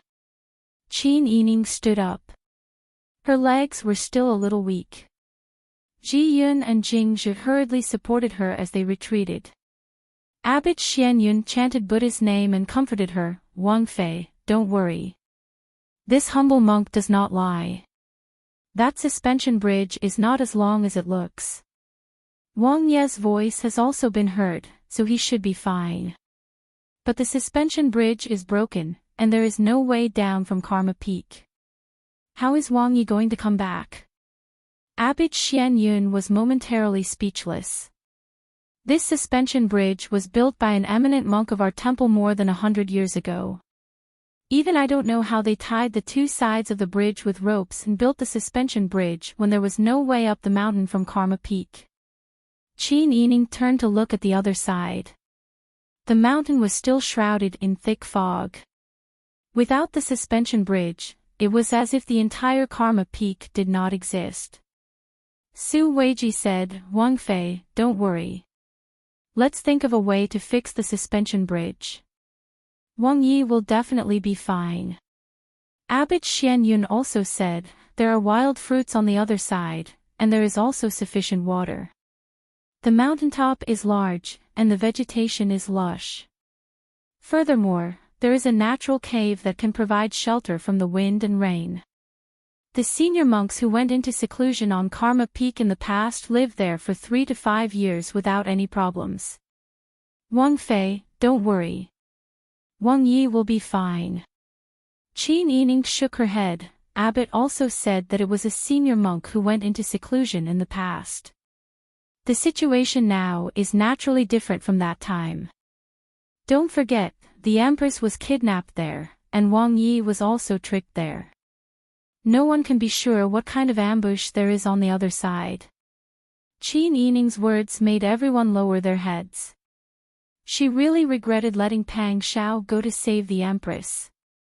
She clearly knew that the person behind this was most likely Tian Jizi. She also clearly knew that Tian Jizi had always been eccentric and unpredictable. How could she agree to let Pang Xiao go to Karma Peak? Qin Yining really did not know what to do in the current situation. Wang Fei. At this moment, Xiao Shui quickly walked in front of Qin Yining. She lowered her voice and said, Wang Fei, the Empress's 5 bodyguards and 4 palace maids have just arrived at the mountain gate. Qin Yining's heart skipped a beat when she heard this. The Empress was kidnapped and disappeared here. Pang Xiao was also tricked into going to Karma Peak. If the people around the Empress knew about this, they would definitely pass it on to Li Qitian. If Li Qitian knew that they had lost the Empress, he would immediately have an excuse to punish Pang Xiao. Moreover, Pang Xiao might even be trapped on Karma Peak with the Empress. If this news spread, who knew what kind of rumors would spread by ignorant people? Whether it is for our safety, for the safety of all the monks in Wanfo Temple, or for the reputation of Wang Yi and the Empress, this matter must be concealed, Qin Yining said in a low voice. Sun Mama's voice trembled. Wang Fei, how long must we conceal this? Qin Yining looked at Sun Mama, his eyes firm and cold. If Sun Mama wants to lose her life immediately, you can announce it. If Granny Sun still wanted to live, she would have to keep this matter a secret. Until the suspension bridge is repaired and the Empress and Wang Yi are brought here. But if there is a chance, no matter if you say it now or in the future, none of us can escape death. Qin Yining leaned closer to Sun Mama and said, Sun Mama is a smart person. You should know what to do. If Sun Mama is willing to cooperate, all of us still have a chance to live. Otherwise, if this matter spreads back to the capital, I'm afraid that everyone on Juhuang Mountain will become ghosts under the sword. Everyone present knew about this matter. Everyone shivered when they heard this. They were not the only ones on the mountain who knew about this matter. Most of the monks on the mountain followed the rules and did not know what had happened. If the matter was exposed, wouldn't it be too innocent for them to be buried with the Empress? Chapter 999. I know Mama is a smart person. Qin Yining inwardly released a breath. If Mama's son wasn't willing to cooperate, she really couldn't think of a good solution at the moment. All right, Mama's son, go arrange the accommodations for the people around the Empress. If they ask about the Empress, just say that the Empress and the enlightened divine nun are in seclusion in the side hall of Guanyin Hall to pray for blessings. They won't come out of seclusion until the 28th day. No one is allowed to disturb them during this time. If they are disturbed, all their previous efforts will be wasted and there will be no benefit to the people of the country. Mama's son nodded and asked hesitantly, Wang Fei, this suspension bridge may not be fixed in 18 days. Why didn't she say a few more days for seclusion? Qin Yining shook her head. The Empress Dowager's birthday is coming. Today is the 2nd of the 7th month. The journey from Huichuan to Jing is also included. Delaying it for 18 days is the limit. If it is delayed for too long, it will delay the Empress from returning to Jing to celebrate the Empress Dowager's birthday. Wouldn't it be suspicious? Mama's son suddenly understood. Wang Fei is very thoughtful. Don't worry, Nubi will go and persuade them. Then I'll trouble Mama. Qin Yining bowed sincerely. Mama's son didn't dare to accept it and hurriedly moved to the side to avoid it. She bowed deeply and said, Wang Fei is doing a good deed and saving Nubi's life. Nubi is doing this for herself and can't accept Nyang Nyang's courtesy. Nu Shizhu is doing this for the monks of the temple. Abbot Xian Yun sighed and said, on behalf of the monks of the temple, this humble monk thanks Nu Shizhu for her righteousness. Mama's son hurriedly put her hands together to return the greeting. She despised herself for offending others purely for her own sake. But when she thought about how this could save many people from punishment, she felt more confident in her actions. Even if something happened to the Empress in the end, she could go down to accompany the Empress. It could be said that she had done her best for the innocent monks on the mountain. Mama's son quickly walked towards the mountain gate. Qin Yining then instructed Abbot Xian Yun to restrain all the monks in the temple. He then discussed with Xiaoyu and Su Weiji, and finally decided to invite experienced craftsmen from the foot of the mountain to repair the bridge. After 3 days, the Jinghu Wei had indeed quietly brought up a few experienced craftsmen from the foot of the mountain. With the Jinghu Wei around, they had sufficient manpower and it would not be difficult for them to work. However, the only obstacle was the thick fog in front of them. The fog did not disperse, and the work was indeed difficult. As for the Empress's bodyguards, they had become impatient after 3 days. Every day, they would guard outside the Guanyin Hall in shifts. Because the meditation room was inside the Guanyin Hall, and the monks would enter and leave the Guanyin Hall every day, the guards could not guard directly outside the Empress's door. They could not see her, and only saw that the vegetarian meals that the young novice monks delivered each day were eaten. When night fell, they could see the Empress' shadow reflected on the window from the brightly lit meditation room. However, this was not enough to calm their hearts. In the morning, the young novice monk came to deliver the vegetarian meals again. The leader of the guards, He Bin, was about to let him pass when a hand reached out from beside him. Wait! He Bin turned his head and saw that the one speaking was Xing Baoshan, who had a reputation among the guards. Xing Baoshan had followed the Empress' orders and had not come up the mountain. He had come up later with the other guards and palace servants. He Bin's expression was tense. That day, he and Mama's son had escorted the Empress up the mountain. He had not thought that something like this would happen. He had no other choice but to place his hopes on the Prince Zhongshuan's consort. Right now, he had to conceal this matter. Baoshan, what are you doing? Xing Baoshan smiled. Brother He, you and I have not seen the Empress for many days. Why don't we pay our respects to the Empress while this young master is delivering the vegetarian meals? This way, we can be at ease. The young novice monk was responsible for delivering the vegetarian meals to the Empress every day. Naturally, he knew that the Empress was not inside and that the Wang Fei had found someone to impersonate her. He felt very guilty and did not dare to show any abnormalities. He only lowered his head and did not make a sound. He Bin said, "What you say is reasonable. However, the Empress has ordered that the matter of seclusion to pray for blessings is important. If it is interrupted, I'm afraid it will be for naught. The Empress prayers in Huichuan County have been very effective.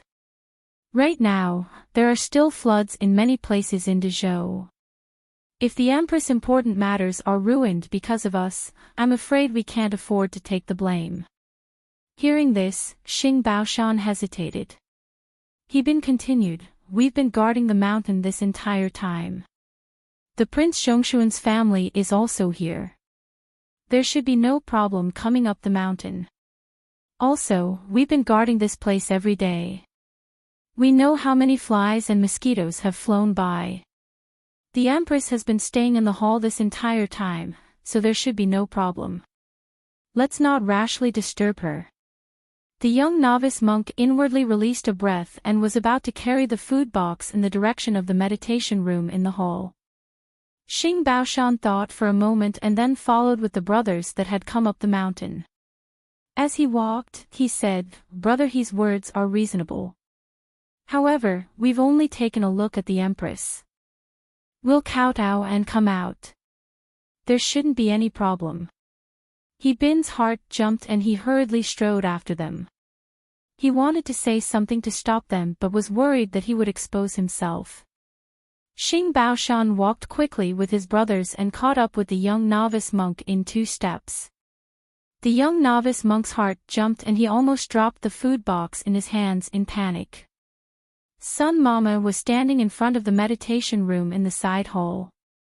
Seeing the young novice monk come with a long tail behind him, her heart jumped. However, she was someone who had been in the palace for a long time and was able to keep her composure. Sun Mama carried the identity of the Empress's most capable servant and asked expressionlessly, "Why have you come?" Xing Baoshan and the guards respectfully bowed, "Greetings to Sun Mama. We were worried about the Empress and wanted to pay our respects." Sun Mama raised her chin and looked at the people in front of her. She took the food box from the young novice monk's hands and lightly said, "The Empress has given orders. Cultivating in seclusion and praying for the people is an important matter that concerns the lives of the people.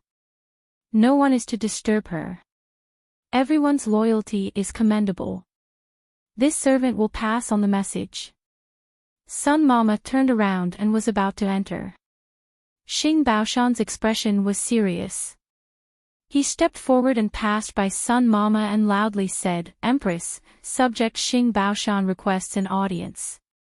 Sun Mama's expression changed greatly and anxiously said in a low voice, "Bodyguard Xing, please don't be impulsive. If you disturb the Empress' prayer, can you bear the responsibility?"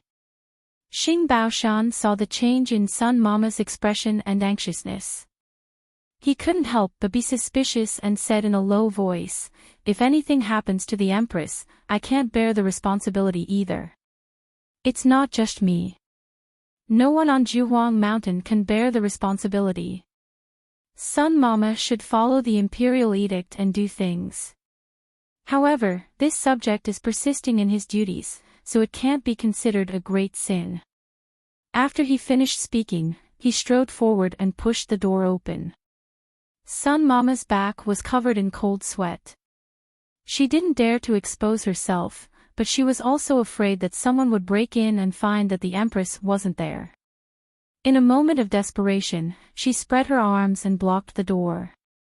She scolded in a low voice, "This servant follows the Empress and must strictly follow her orders.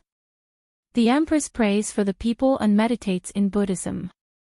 She has already clearly stated that no one is to disturb her, yet you insist on breaking in and disturbing the Empress. What are your intentions? Aren't you afraid that you'll affect the prayer and cause the rain to continue in Dezhou?" With such a heavy accusation, Xing Baoshan was so angry that the fire in his heart burned. "Sun Mama, what are you doing? We're just thinking about the Empress' safety. We only want to kowtow to the Empress and make sure she's safe. Then we'll leave." "Why is Sun Mama so nervous? Could it be that you've harmed the Empress?" "You!" Sun Mama glared to hide her guilty conscience. At this time, Qin Yining, Ji Yun, Jingjie, and the other 3 hurriedly rushed to the front of the courtyard. She was worried that there would be trouble here, so she had arranged for Jingjie and Xiao Shui to take turns secretly monitoring the situation. Just now, Xiao Shui had hurriedly reported that the Empress's bodyguards had come to force their way in, so she hurried over. "What's going on?" Qin Yining took a few deep breaths and adjusted her mood. Then, she leisurely walked into the courtyard. Her earlier anxiousness couldn't be seen at all. Seeing Qin Yining arrive, Sun Mama and the young novice monk both relaxed. He Bin calmly moved his hand away from the sword at his waist. Xing Baoshan and the others turned around and saw Qin Yining wearing a light blue waistcoat. She was holding a servant girl's hand as she slowly walked over with the bodyguards. They could only temporarily stop what they were doing and turn around to salute. "Greetings, Princess Consort. You're excused. This is a place to meditate and cultivate Buddhism. It's not appropriate for you to be so noisy, is it not?" Xing Baoshan said without much respect. "Wang Fei's words are incorrect. We are under orders to protect Nyang, so we are responsible for Nyang's safety. Nyang is reciting Buddhism behind closed doors. Can't she show her face? Or is there someone here plotting something and keeping Nyang under surveillance?" As Xing Baoshan spoke, his gaze moved around Qin Yining. The reason he was so anxious to see how the Empress was doing was because they hadn't seen Prince Zhongshuan in the past few days. This Wanfo temple was filled with strangeness. There was such a large amount of fog in the back of the mountain, but those bald donkeys were still anxiously building the drawbridge. Wang Yi and Wang Fei had come out to play in the name of being a loving couple, but Wang Yi had left Wang Fei in the temple and gone to enjoy himself. The Empress was reciting Buddhist scriptures with some nun and wasn't even willing to show her face. With so many things happening at the same time, how could the bodyguards not be suspicious? Qin Yining walked in front of Xing Baoshan, his expression completely dark. "Bodyguard Darren, you have to use your brain before you speak. People have to be responsible for their own words." Qin Yining stood in front of the door with his hands crossed. He looked at Xing Baoshan's arrogant eyes and said coldly, "Even though you didn't say who it was, I understand the attack in your words. Your Majesty trusts Wang Yi and arranged for Wang Yi to come build the imperial mausoleum. What kind of favor is this? Could it be that your Majesty and my Wang Yi are compatible, but in your eyes, it's not the same? You are worried about the Empress' safety and are sincere. This is understandable. But you are randomly spreading rumors and disturbing the hearts of the people. You are disturbing Nyang's prayer for the people. This is a big mistake." Xing Baoshan smiled coldly.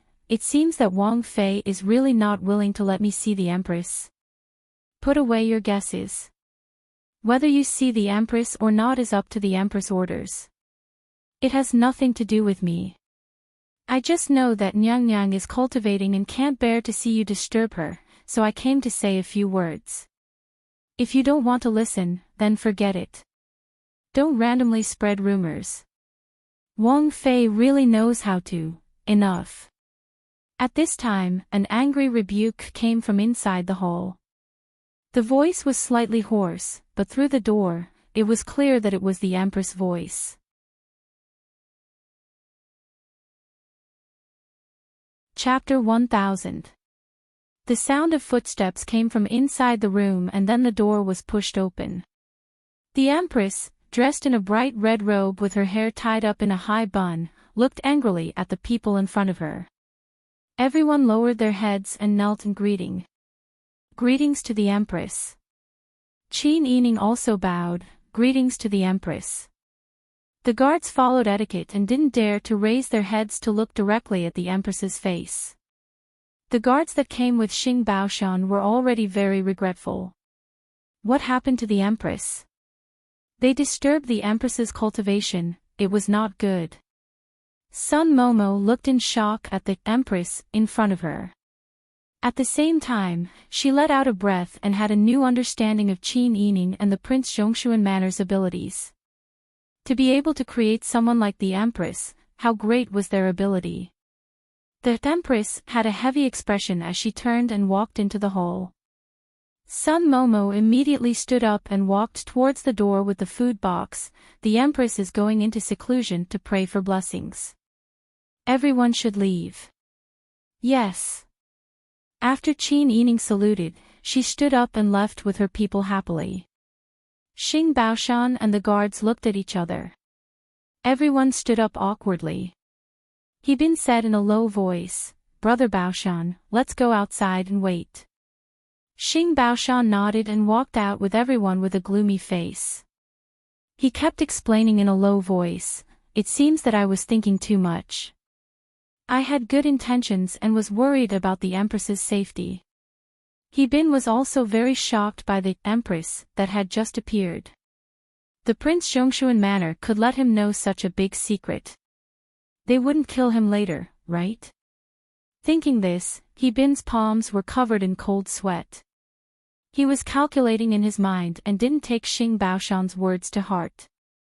Xing Baoshan saw that He Bin didn't speak and thought of how He Bin had tried to persuade him, but he refused to listen.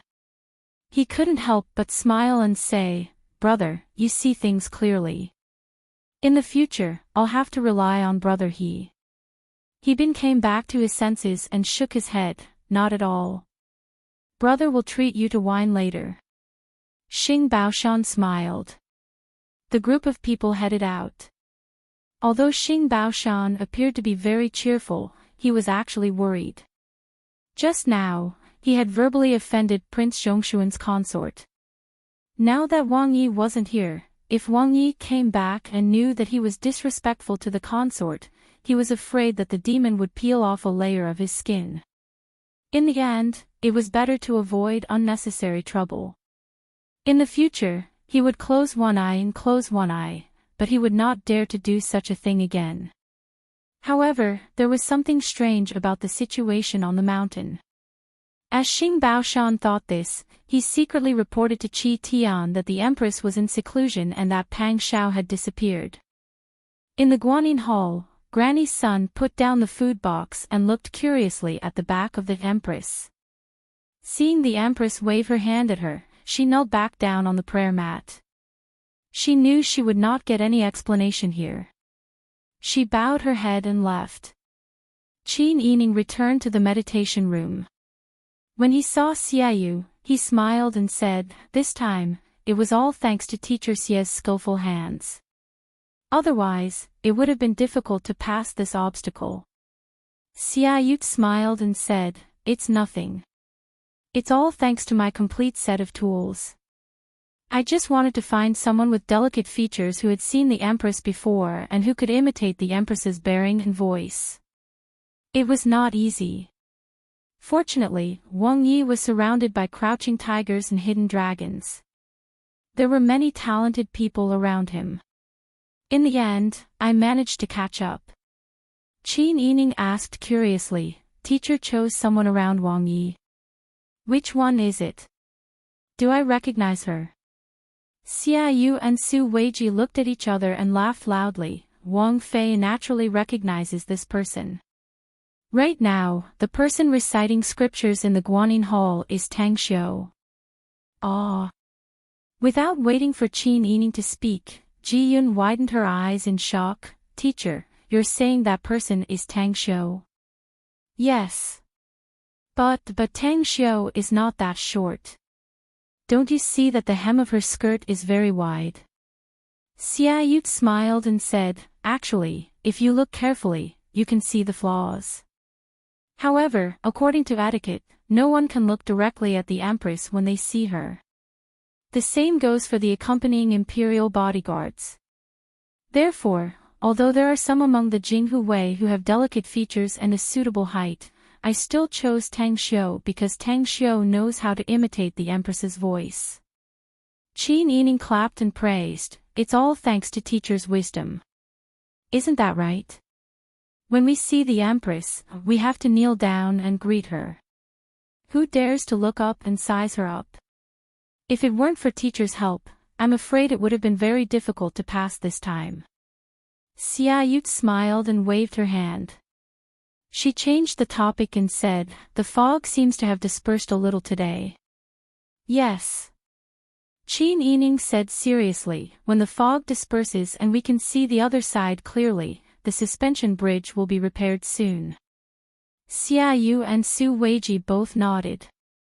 However, at this time, they felt a little awkward. Because no one knew what was happening on the other side of the suspension bridge.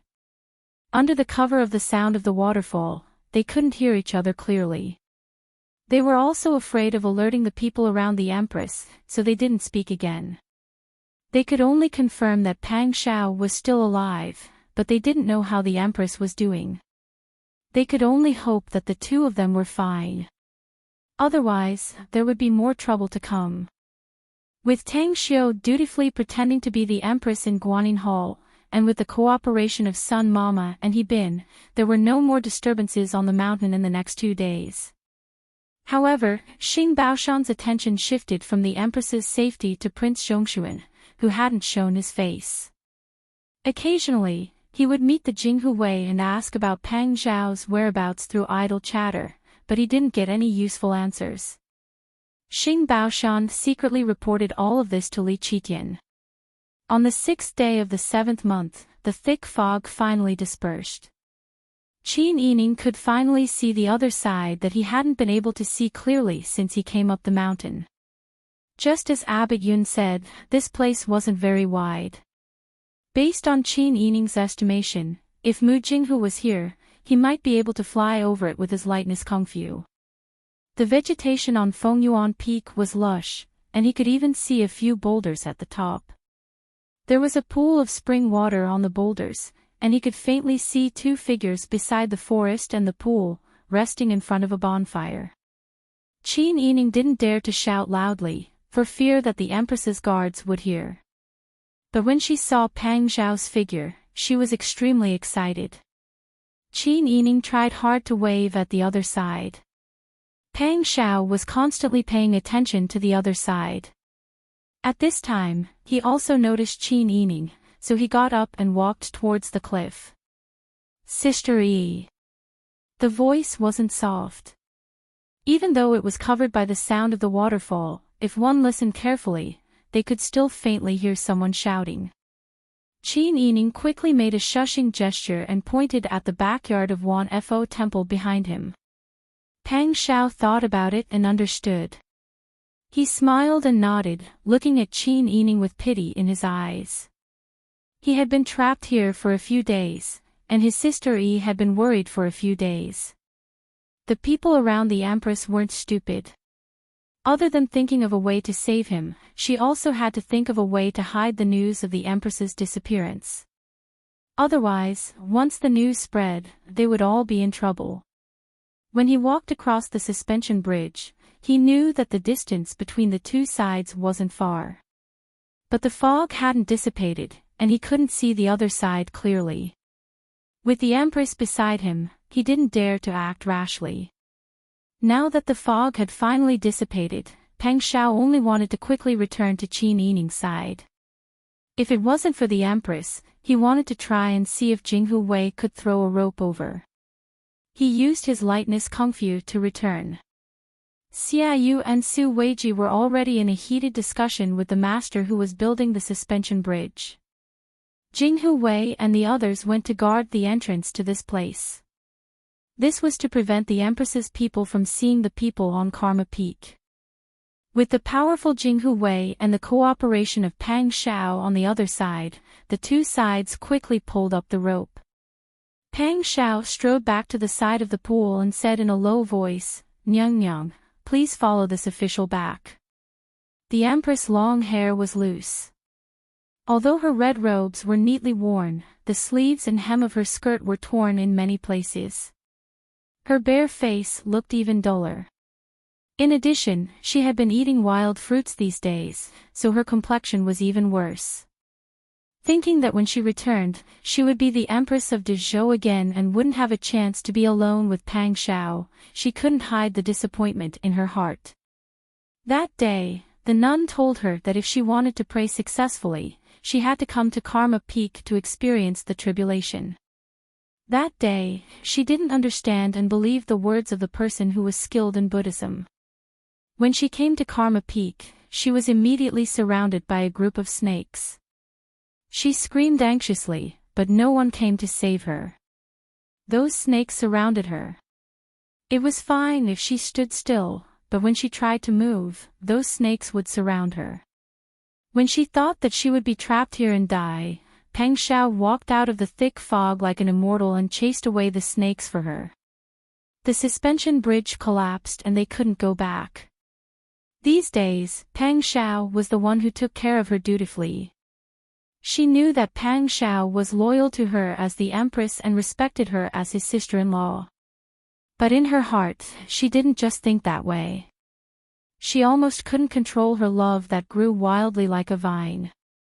She even hoped that the fog wouldn't disperse and that the people on the other side wouldn't discover them. It would be good if she could be trapped here with Pang Xiao for a lifetime. The Empress walked silently to the edge of the cliff. She looked at the rope swinging in the air and looked at Qin Yining's young face on the other side. She finally understood. The nun didn't lie to her.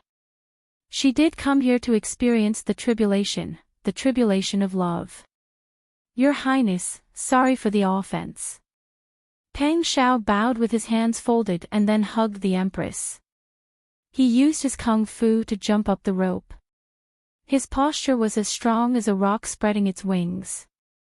In the blink of an eye, he was in the middle of the rope. Perhaps because he was carrying a living person, Pang Xiao's strength was exhausted. Borrowing the force of his falling body, Pang Xiao used one hand to climb on the rope, swung a circle in the air, and then leaped a long distance. Stepping on the rope again, he reached the other side in the blink of an eye. Pang Xiao threw the Empress away and hugged Qin Yining. His lips touched her cheeks and ears, and he whispered, "Sister E, I'm back. It's all right. It's all right." Qin Yining's nose was sour and tears almost fell. "It's good that you're all right. I know you'll be all right." Pang Xiao patted her back with his big hand. "You were scared that day, right? I couldn't hear what you said, but I heard your anxious cry. Don't worry, I'm all right. The Empress is also all right. She was just trapped by the snakes."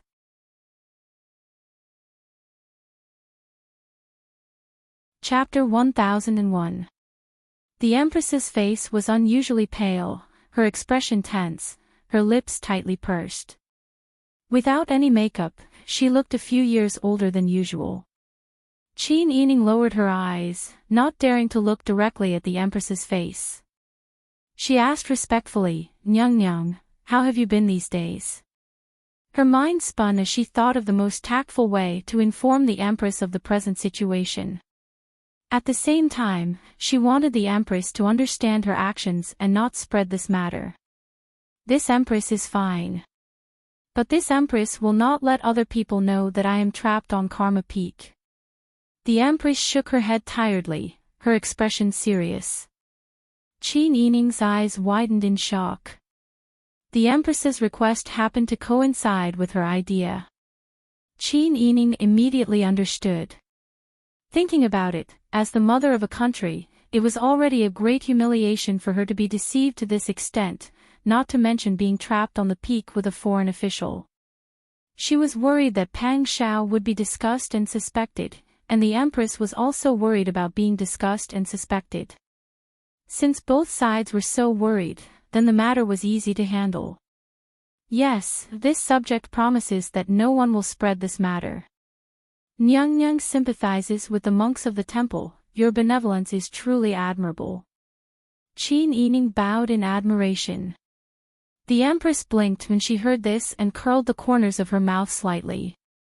It seemed that Qin Yining thought that she was thinking for the monks of Wan Fo Temple and was not willing to let these outsiders bear the crime of not being able to protect them. But only she knew in her heart what she was most afraid of. This was an unexpected and beautiful memory for her. It was a secret that she wanted to keep in her heart for the rest of her life. She wanted to slowly reflect on it by herself. She knew that she should not have such thoughts about Pang Xiao. She also knew that such an immoral action was not tolerated by the world. So she had never thought of telling anyone that she was a prostitute, and could only be a qualified prostitute.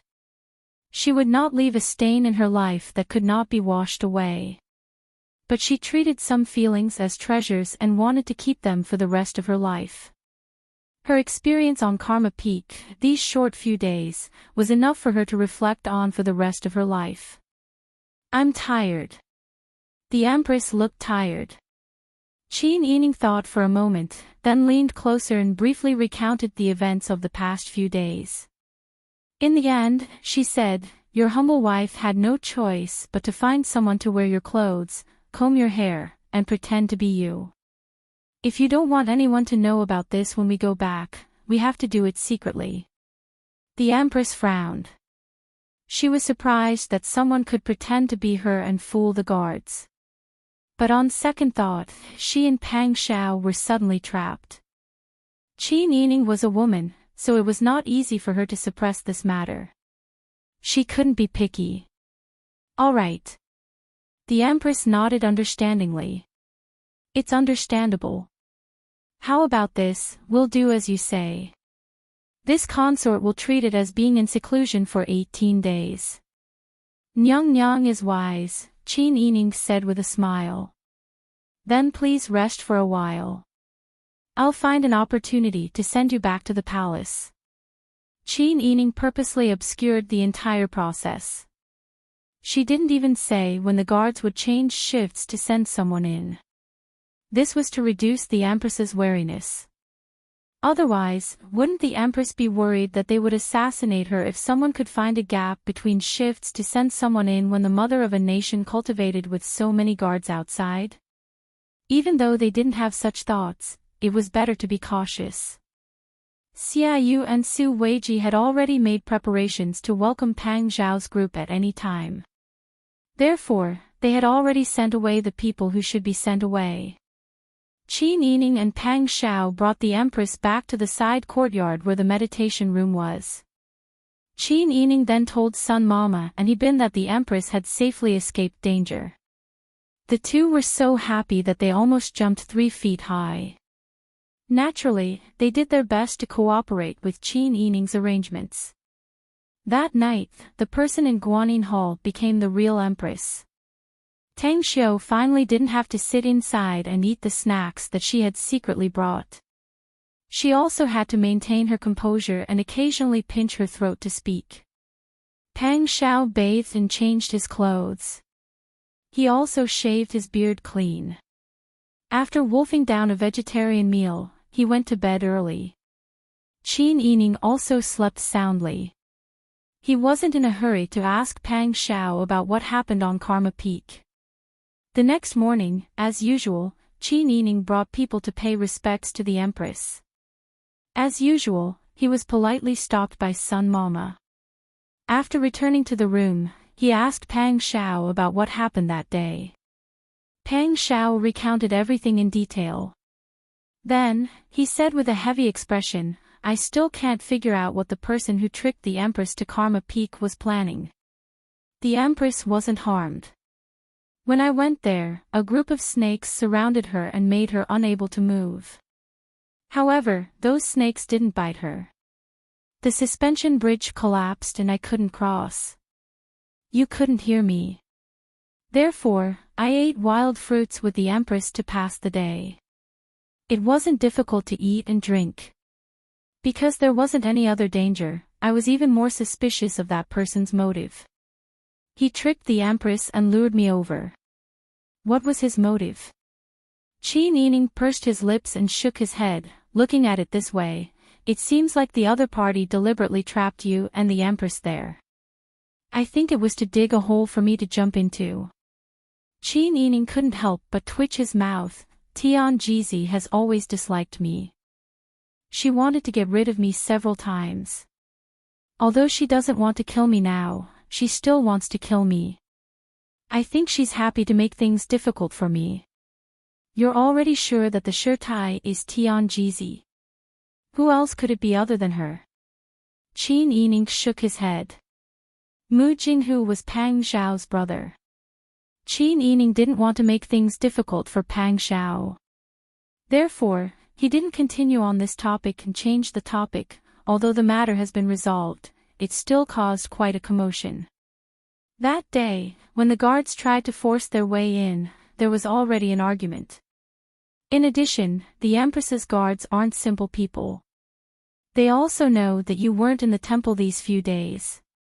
Even if they didn't think that you and the Empress were trapped on Karma Peak, they would still think that you took advantage of this time to secretly do something. Pang Xiao couldn't help but laugh. Your Majesty might have already received the information about what you said and know that I've been restless these few days. Pang Zhishi, this brat, instead of praying to the gods and Buddha to pray for the prosperity of the country and the safety of the people, he ran off alone to plot against me. Pang Xiao imitated Li Qitian's tone to 80%, and Qin Yining couldn't help but laugh. All right. It's good to be able to go back safely. Not only did we avoid the harassment of the Titan during this period of time when we left, I think that Zhong Yiba has already thought about how to move the treasure when we return. Pang Xiao snorted softly. He's a smart person, but sometimes, it's useless to only be smart if you want to get things done. You also need to cooperate with the real situation. Si Qin is also resourceful. He also participated in the fight for the treasure and knows about this. If Lu Heng reveals too many flaws, Si Qin will also be vigilant. At this point, Qin Yining was a bit worried for Lu Heng. He'll have to work harder. Otherwise, you'll have to trouble yourself. Qin Yining was originally a bit unhappy when talking about Lu Heng, but seeing that Qin Yining was wholeheartedly thinking about him and didn't care about how difficult it was for Lu Heng, Pang Xiao felt very carefree. He smiled and said, "You also have to believe in him. Sooner or later, he'll think of a way." In any case, Her Majesty the Empress will be in seclusion for a while. Let's stay here for the time being and help Wanfo Temple fix the suspension bridge. It can be considered doing a good deed. Qin Yining nodded. That suspension bridge was broken because of us, so we naturally have to fix it. In the next few days, the Empress really did go into seclusion with peace of mind. Pang Xiao and Qin Yining also brought people to help Wanfo Temple deal with the matter of the suspension bridge. Pang Xiao's sudden return naturally caused Xing Baoshan to send a secret letter to Li Qitian. However, Pang Xiao didn't care about it at all. He chose the lesser of two evils. Being suspected by Li Qitian was better than being suspected by Li Qitian. In any case, even if he didn't do anything, Li Qitian would still be suspicious of him. In the blink of an eye, it was the 20th of July. It was the day the Empress finished her seclusion. Pang Xiao and Qin Yining personally led people to welcome the Empress. Abbot Xian Yun was naturally among them. Her Majesty the Empress has lost a lot of weight. Qin Yining went up to support the Empress, who had lost a lot of weight and was extremely tired. He sighed and said, "Her Majesty the Empress prayed for the people. Heaven and earth can bear witness to her sincerity. The Bodhisattva will definitely bless Her Majesty the Empress's wishes to come true and be safe and smooth." The Empress smiled and said, "I'll count on your auspicious words." Her voice was faint. Clearly, she was extremely tired. Only she knew that she was only sighing at Qin Yining's stupidity. If she followed Qin Yining's words and her wishes came true, there was an 80% chance that Qin Yining would cry, right? The Empress rested on the mountain for another 2 days before bringing up the matter of going down the mountain with Pang Xiao. At this time, the suspension bridge had been rebuilt. Not only did Pang Xiao not take a single cent from Wanfo Temple, he also gave a large sum of money in food. Since the matter was done, naturally the Empress said to go down the mountain, so they went down the mountain. What surprised Pang Xiao was that when they went down the mountain, the Empress didn't yell about, "Her body is precious and cannot be touched by imperial bodyguards." Pang Xiao didn't take the initiative to ask, and the Empress didn't make any requests. Pang Xiao just took Qin Yining and waited for a long time at the foot of the mountain. The imperial bodyguards took turns to carry the Empress down safely. "Nyang Nyang, the carriage is ready. We can set off at any time." When everyone was ready, Sun Momo came forward to ask. The Empress sat in the luxurious carriage covered with brocade curtains. She lifted the curtain slightly and looked back at the steep Juhuang mountain. Then she looked at Pang Zhao's group and smiled. Go ask Prince Zhongshuan when we will set off. We will travel together. Yes. Sun Momo immediately went to carry out the order. Pang Xiao and Qin Yining didn't plan to continue sightseeing. They couldn't really leave the Empress behind. Naturally, they would agree to whatever the Empress asked. The two carriages went to Huichuan County. The journey was peaceful. But halfway through the journey, the group met a man and a horse coming from the direction of Huichuan County. The young rider on the horse was wearing an iron-gray round-collared sunflower gown. He was obviously a lieutenant. When he saw Pang Zhao's group, he immediately slowed down and pulled on the reins. The yellow horse reared and neighed. Is that Prince Zhongshuan's group in front? Yes. Tang Xiao went forward to answer.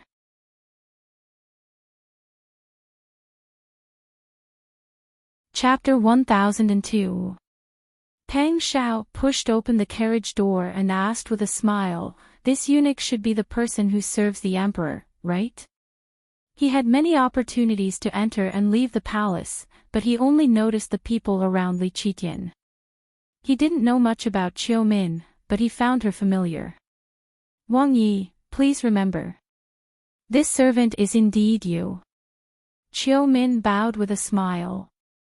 Whether Pang Xiao knew him or not, as long as he knew that he was the emperor's person, it was enough to show him respect.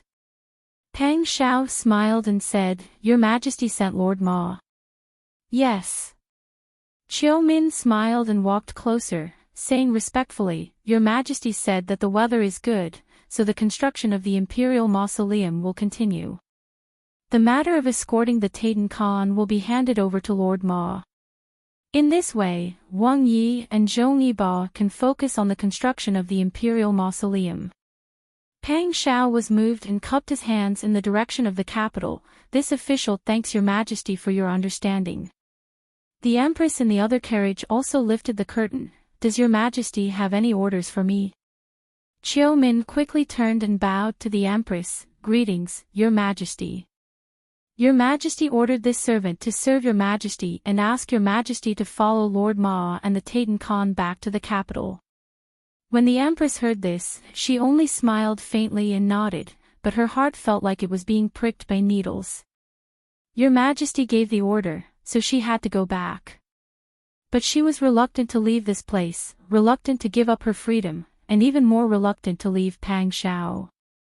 No matter how well she hid her thoughts, it was good to be able to spend more time with Pang Xiao. But now, what else could she do except thank him? I know. I will definitely act according to Your Majesty's orders. The Empress put down the curtain after saying this. Forget it, forget it. There were some things that she could never do, and some people that she could never get. Since there was no hope, why should she make things difficult for herself? Pang Xiao then ordered his men to welcome Qiu Min into the team, and the group of people rushed back to Huichuan County. Seeing Pang Xiao escorting the Empress back, naturally Lu Heng wanted to bring his family and friends to welcome them. That very day they arranged a banquet at the other courtyard. The Empress said, Whatever Your Majesty instructs, you must do your best to accomplish. This consort will be returning to the capital tomorrow. What do Prince Zhongshuan and Zhong Yibo think? Pang Xiao and Lu Heng both shook their heads and smiled, indicating that they would obey the Empress' orders. Assistant Minister Ma smiled and said, The Empress Dowager is about to arrive. Your Majesty's intention is to have Her Highness take charge of the harem. It would be best for you to return as soon as possible. The Empress nodded her head in agreement. After the banquet, Assistant Minister Ma personally went to the courier station to inform Taitan and the others that they would set off the next day. That night, everyone was busy, and no one could sleep well. The next morning, Qin Yining got up early and dressed up. After hastily eating breakfast with Pang Xiao, he hurriedly went to the city gate to see off the Empress and see Qin's entourage. Tatan's tribute procession was lined up outside the city. Si Qin and Kudun had already boarded the carriage. The Empress also boarded the carriage and sat in it with a dignified expression. Concubine Zhuang boarded the carriage behind. Qin Yining and Bian Ruhan went up to the left and right of the Empress and bowed respectfully. This subject respectfully sends Her Highness off. The Empress then looked down at Qin Yining and Bian Ruhan, who were standing outside the carriage. She saw that Qin Yining's expression was calm and composed, while Bian Ruhan's expression was one of patience. It was as if someone owed her something. The Empress thought for a moment and knew that Bian Ruhan was still holding a grudge over what had happened in the past. At the time, she had been able to confidently keep Qin Yining by her side and criticize Lu Heng's actions as a bystander. But now, after the trip to the Thousand Buddha Temple, she had other thoughts, and her attitude naturally changed. She understood what was right and what was wrong, but she also understood how difficult it was to control emotions.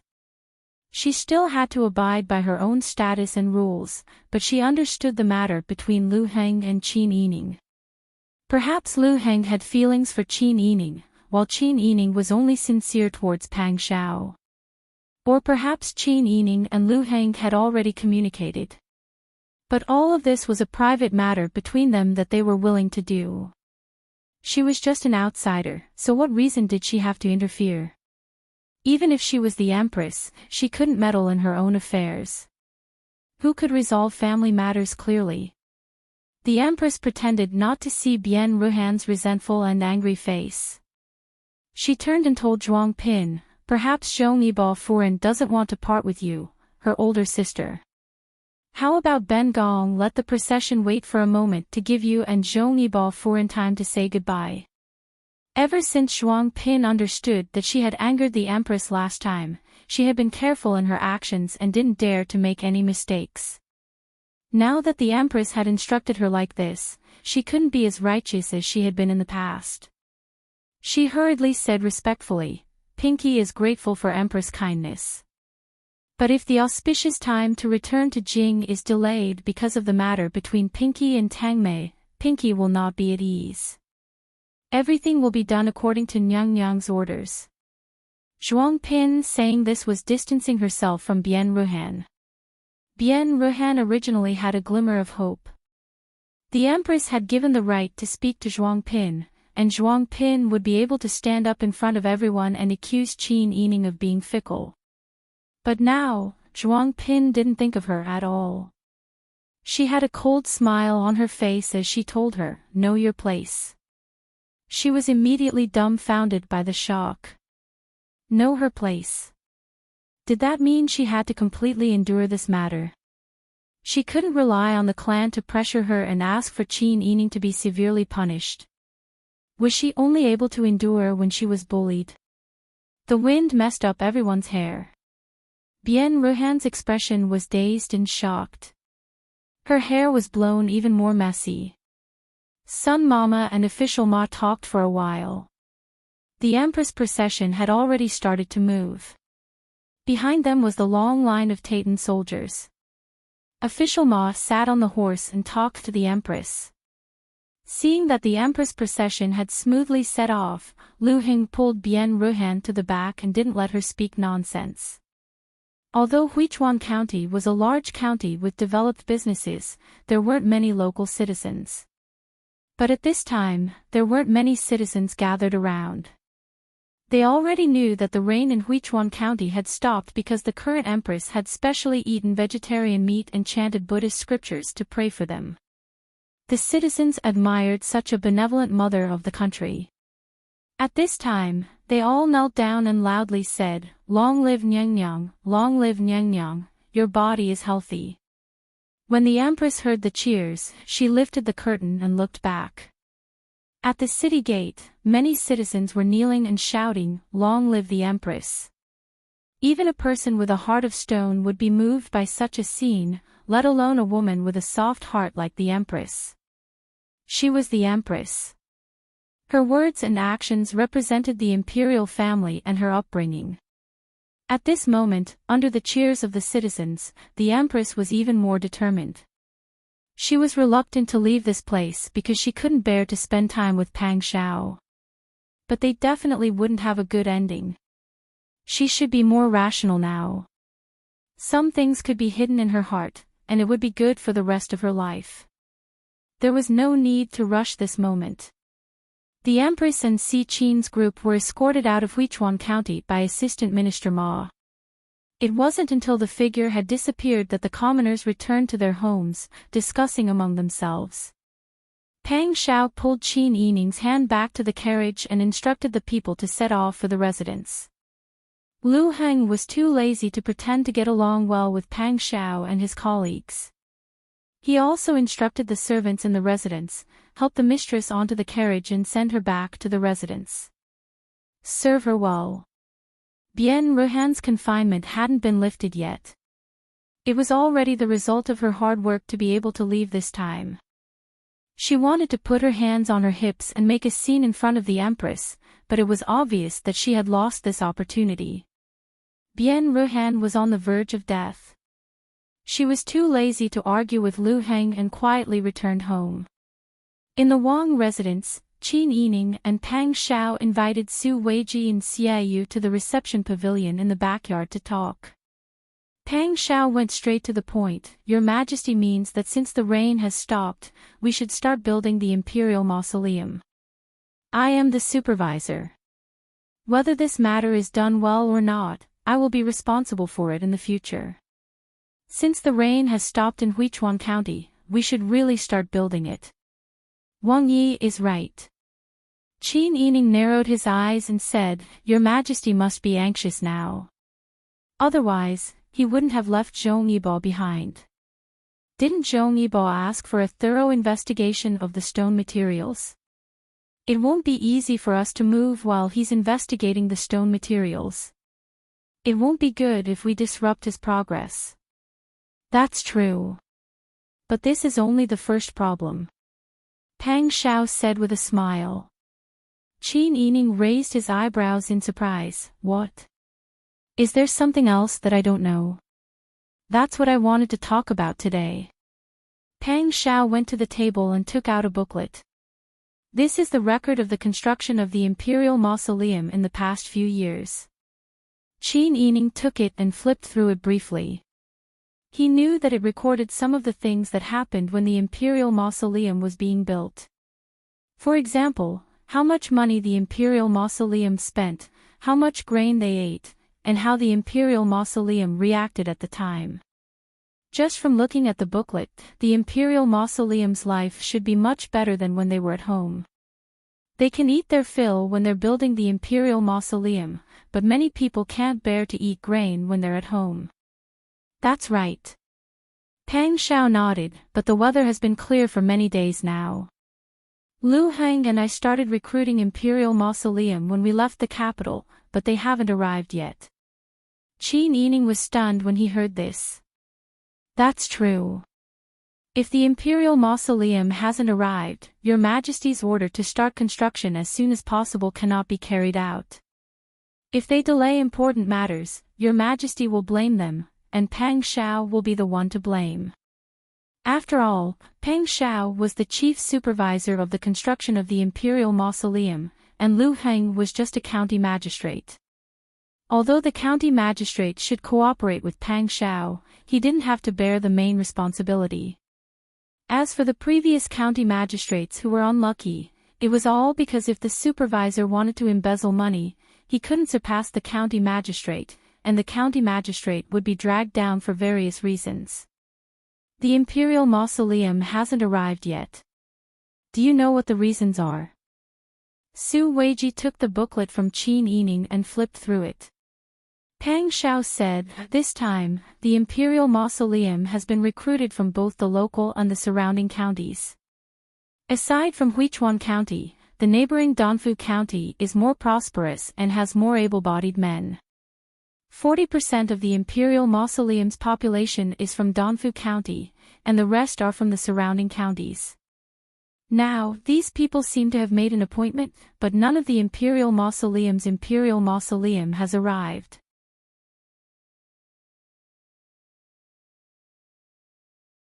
Chapter 1003. Xiaoyu nodded and slowly said, Wang Yi, Wang Fei, this old man thinks that if we want to investigate, we should focus on Dongfu County. Dongfu County's commoners make up 40% of the population. If we take care of this area, we will have taken care of half of the population. Moreover, the commoners all want to follow the crowd. Dongfu County is also the largest county among all the counties. When the commoners come from Dongfu County, the other counties will follow suit. Exactly.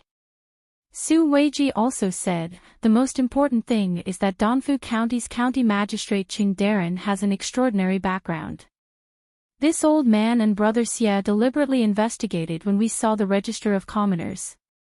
That county magistrate Qing is the disciple of Minister Lu's disciple. Minister Lu was Lu Heng's grandfather, the previous head of the Lu family. Qin Yining frowned when he heard this. Whenever I hear that someone or something is related to the Lu family, I feel irritated. The commoners have not come yet. Clearly, County Magistrate Qing has done something. It could be Lu Boy's signal. Pang Xiao smiled freely. It's not important. There's no need to worry. Have we not encountered many difficult situations? It's nothing more than a general blocking soldiers with arms and water with an earth weir. Seeing Pang Xiao so free and easy, Qin Yining couldn't help but smile. Xiaoyu and Su Weiji's tense expressions relaxed when they saw this. Pang Xiao said seriously, the most important thing right now is to find out why the commoners of Dongfu County have not come yet. Then we can find the right remedy. If County Magistrate Qing has done something, then it's fine. I will have to use my status to pressure him. But if the problem lies with the commoners, then it will be difficult to deal with. Exactly. Qin Yining frowned and said, although it is the imperial court's decree to have the commoners build the imperial mausoleum, in the eyes of the commoners, you are the person in charge. If the commoners are not willing to come, then if you force them, I'm afraid it will arouse their anger. At that time, it will ruin the reputation we have built up over a long period of time. At worst, it will cause a rebellion. Wouldn't that give your majesty a reason to punish you? Xiaoyu said, Princess Consort is right. Moreover, if this matter is not resolved properly and the construction of the imperial mausoleum is delayed, it will also attract the blame of your majesty. Zhongyibo, good plan. Su Weiji sneered. By killing two birds with one stone, he was able to attract Wang Ye's attention and lead Wang Yi to solve the problem of the commoners, giving him time to deal with the treasure under the pretext of investigating the stone materials. At the same time, he took the opportunity to frame Wang Yi. This person's cunning methods cannot be underestimated. Pang Xiao smiled and said, since we're standing on the opposite side, there's nothing we can do. In order to win or lose, we can only rely on our own abilities. But what should we do about the investigation? Qin Yining pondered for a moment before he slowly said, I'm afraid that it won't be a good idea to send someone over. If we act rashly and alert the enemy, I'm afraid that it will delay our plans. I have a suggestion. Oh. Xiaoyu and Su Weiji both looked expectantly at Qin Yining. Princess Consort, you've thought of a solution so quickly. Pang Xiao looked expectantly at Qin Yining. Tell me about it. Qin Yining smiled. Since Zhongyibo might be deliberately causing trouble for you in order to send you away, why don't we go along with his wishes and give him time to leave Huichuan County openly? This way, we won't have to be tied up and delay our important matters. We can also concentrate on solving the problem of the commoners and not let your majesty punish you. Princess Consort is right. Xiaoyu also said, why don't we beat him at his own game and leave Huichuan County, letting Lu Boy handle the matter of the treasure? Qin Yining nodded and said, as for going to Dongfu County to investigate the commoners, I suggest that we work on both sides. Su Weiji stroked his long beard and nodded with a smile. Princess Consort is right. This old man also thinks that this is a good idea. When Qin Yining heard this, he knew that Su Weiji had the same idea as him. He didn't continue speaking and gave the opportunity to speak to his strategist. Su Weiji said, "This old man thinks that it's best to have one in the light and one in the dark. Wang Yi will naturally be in the light, and the commoners won't go to Huichuan County. This matter isn't a secret, so it's reasonable for Wang Yi to go to Danfu County to investigate. This way, Magistrate Cheng's attention can be diverted, and it'll be easier for the other team to secretly go to Danfu County to investigate." This is a good idea. Xiaoyu nodded in agreement. As for the team that secretly goes to Danfu County, there's no need for them to act sneakily. They can disguise themselves as merchants and openly do business in Danfu County. It'll be easier for them to meet people from all walks of life and gather information. Pang Xiao nodded and said, "This is a good idea. Why don't Mr. Xia and Mr. Su disguise themselves as merchants?" Wang Yi. Qin Yining interrupted Pang Xiao and said seriously, "Why don't I disguise myself as a merchant and bring Jingzhe and the others there? It's most appropriate." Pang Xiao frowned and said disapprovingly, "You're going. That's too dangerous." "What's so dangerous about that?" Qin Yining smiled and said, "Which one of the things that we've encountered in the past wasn't dangerous? This time, we're just pretending to be merchants to do business. It's the easiest. Gathering information is the silver-masked spy's specialty. It's enough for me to bring Jingzhe and the others." Then, he explained to Xiaoyu and Su Weiji, "The two of you can naturally do this well, but many people know that the two of you are Wang Yi's strategists. Since Wang Yi wants to bring everyone out of Huichuan County, it'll be suspicious if two important strategists are missing from his side. I'm a woman, so I don't need to show myself in public. Jingzhe and the others aren't people who attract attention. Most people won't notice that Wang Yi is missing a servant. It's the easiest for me to disguise myself as a merchant, and it'll be the easiest for me to gather information." Qin Yining explained his idea in one breath, then looked at Pang Xiao questioningly. Pang Xiao naturally knew that Qin Yining was right, but he really didn't want Qin Yining to leave his side. Just like every other time, he didn't want Qin Yining to take risks, and he was angry at his own incompetence. Xiaoyu smiled and said, "Wang Yi, this old man thinks that the princess consort's idea is feasible. If the princess consort goes, it'll be better than the two of us." "That's true, but," Qin Yining smiled and said, "since you think so, then let's do it. Don't tell me you don't trust me." Pang Xiao naturally trusted Qin Yining's ability. However, he was also worried about Qin Yining's safety. Qin Yining thought for a moment and said, "There really isn't much risk in disguising as a traveling merchant to do business. Wang Yi and I will set off together. When we reach the outskirts of the city, we'll lead the others first. Wang Yi can walk slowly with great fanfare.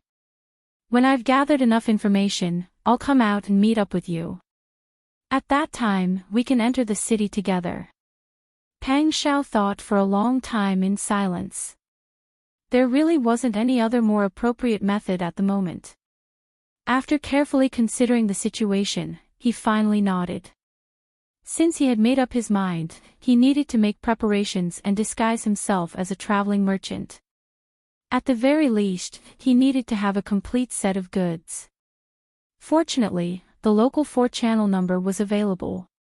Qin Yining arranged for people to act in secret and easily prepared 2 carts of goods. Pang Xiao personally went to the yamen. Lu Heng smiled and came out to greet him. He cupped his hands and said, "Wang Yi has come in person. This lowly official has failed to welcome you. Zhou Niba, there's no need to be so courteous." Pang Xiao returned the greeting and smiled as he followed Lu Heng to a seat in the front hall. Lu Wenru brought the tea over and then respectfully left. Lu Heng saw that Pang Xiao was wearing an inky blue robe embroidered with dark flowers. He inexplicably thought that perhaps this was Qin Yining's needlework. Qin Yining was willing to do needlework for Pang Xiao, but he wasn't willing to give him a second glance. His heart felt even more stifled and he didn't want to be entangled with Pang Xiao any longer. Wang Yi has graced us with your presence. Do you have any orders? Lu Heng got straight to the point. Pang Xiao naturally didn't want to waste time with Lu Heng. Lu Heng had been coveting his sister Yi for a long time. If he stayed for too long, he was worried that he wouldn't be able to resist strangling this guy. It's not an order. It's just that Your Majesty ordered the construction of the Imperial Mausoleum. Right now, there have been some problems with the construction of the Imperial Mausoleum. The citizens have not arrived yet. I'm afraid that the construction of the Imperial Mausoleum will be delayed. Lu Heng's expression was grave as he nodded. Wang Yi is right. This lowly official has also learned of this matter. Right now, I am at my wit's end. Speaking to this point, Lu Heng couldn't help but examine Pang Xiao's expression. Seeing him frown and not speak, he couldn't help but say, however, Your Majesty's decree ordered this lowly official to thoroughly investigate the materials for the Imperial Mausoleum. This lowly official is already badly battered and truly can't do anything else. Lu Heng's expression was full of worry and guilt. He asked, how does Wang Yi plan to handle this matter? Pang Xiao said sincerely, this matter is indeed difficult to handle. This king has already investigated. The citizens selected this time come from this county and the surrounding counties. 40% of them are from Dongfu County. This king plans to personally investigate this matter. Speaking to this point, Pang Xiao looked at Lu Heng with a probing and provocative gaze. This king heard that Dongfu County's magistrate Qing has some connections with your Lu family. Hearing this, Lu Heng's heart skipped a beat, but he immediately felt relieved. The fact that Pang Xiao dared to question him meant that he was furious. He probably blamed Magistrate Cheng's debt on the Lu family. If Pang Xiao didn't question or get angry about this matter, he would suspect that Pang Xiao already knew something behind his back. Lu Heng said fearfully, that Qing Weimin is indeed a disciple of one of my family's ancestors when he was alive. However, this relationship can be said to be close, but it can also be said to be distant. At least, this official and Qing Weimin only have a nodding acquaintance. Is that so? Pang Xiao's eyes were still doubtful. It was obvious that he didn't trust Lu Heng. Forget it. This concerns whether Your Majesty's Imperial Mausoleum can be built smoothly. This king will definitely investigate this matter thoroughly.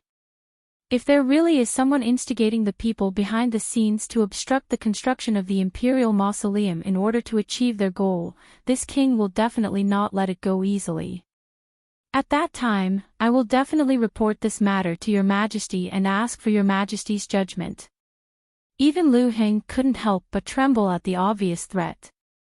Wang Ye's loyalty to the country and selflessness is admirable.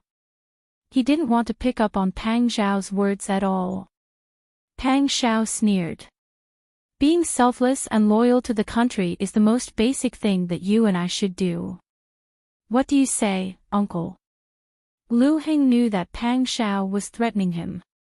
It was obvious that he blamed Lu Heng for Dongfu County's incident. Wang Yi is right. Pang Xiao stood up, snorted, and left with large strides. Lu Heng went up in fear and trepidation to send him off respectfully. He only slowly straightened his back after seeing him out of the yamen.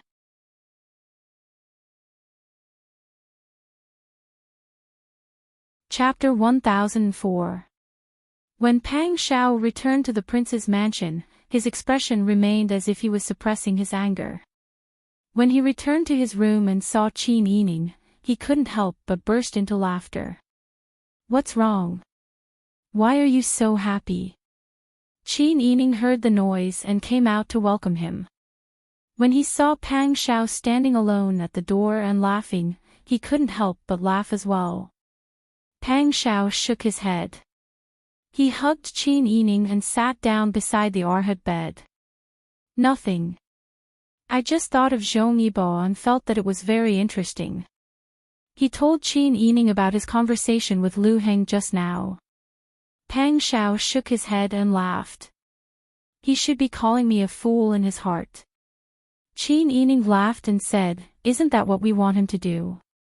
Thinking about how Pang Xiao, who would rather fight openly when faced with a difficult problem, had gradually become proficient in acting and scheming, Qin Yining couldn't help but sigh.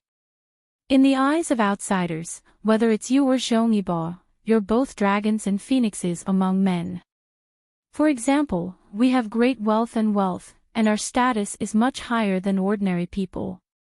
But only we know how much we've suffered under our glamorous appearances. Acting is the simplest.